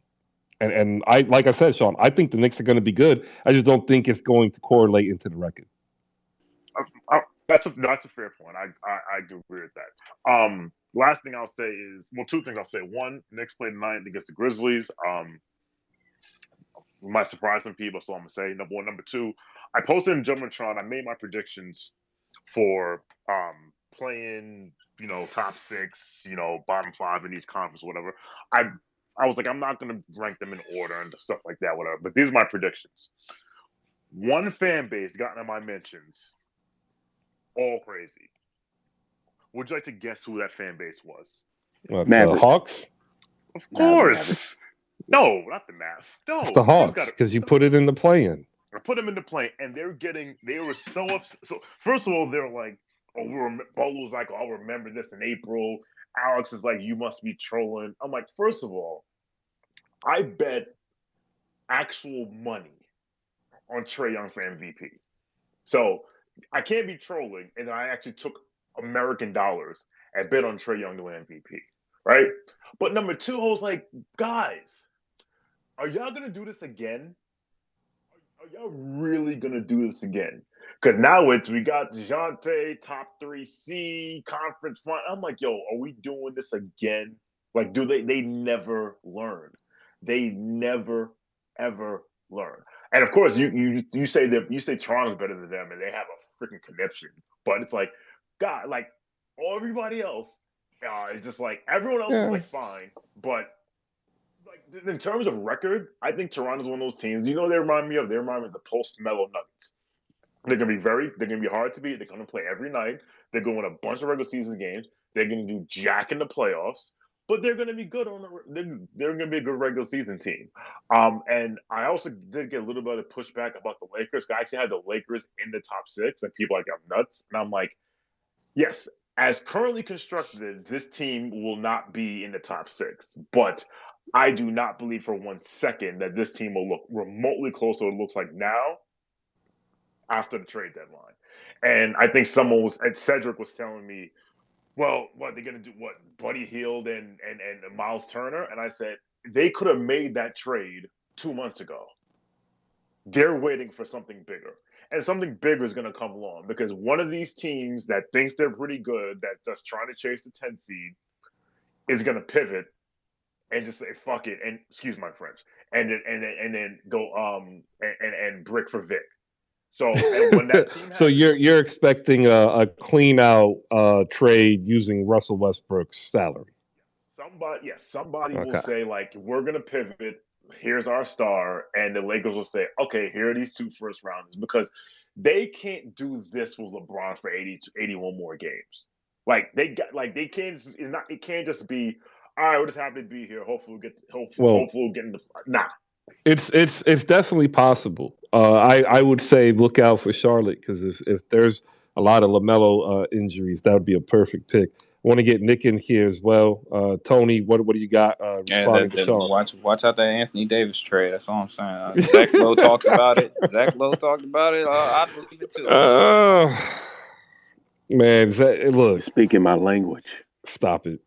Nick, good morning. Save us from the craziness of getting rid of the only way the Lakers could compete, Anthony Davis being healthy. What did you catch last night in either game, and what are you looking forward to tonight? You call that competing? Yeah, well, something.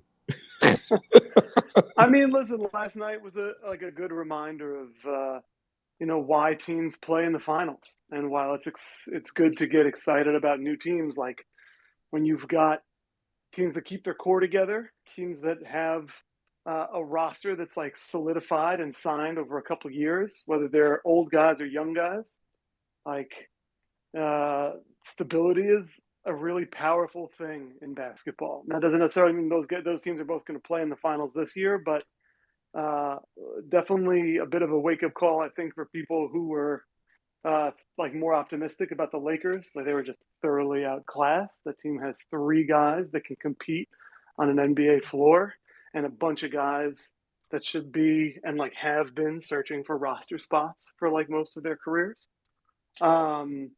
And I thought the Celtics look good. A lot of questions about what their coach and the influence will be there. And I thought seeing them get out to run was like a welcome change. That's like that's an improvement on what they were doing last year. I don't know if it'll hold up, but if there's an effort to get those big strong wings on the break and get them going toward the basket, that's dangerous. That makes them tough. It was a weak point last year. They played a boring, slow basketball game. And now they're opening it up. And then anytime I hear people talking about the Knicks, my ears peak up, man. I just want to get involved. I love talking about the Knicks. I think dropping Zion on his roster is always like a fun thought experiment. I do think New Orleans, has elite length and like a couple of top end perimeter defenders, and the Knicks don't have that. And so, the Pelicans roster is just a little better constructed. With a little more bankable high-end skill, I think, in Brandon Ingram and CJ McCollum. But the Knicks, RJ and Jalen Brunson are nothing to sniff at. I'm sure. My biggest question with the Pelicans is going to be offensive flow. And most teams are not really willing to throw it down into the post consistently, and then are even less willing to do that and still kind of create motion around it. The Nuggets do it because they have an elite passing big, but they also let him operate, happily from 30 feet and do the same thing. Zion is a really good touch passer.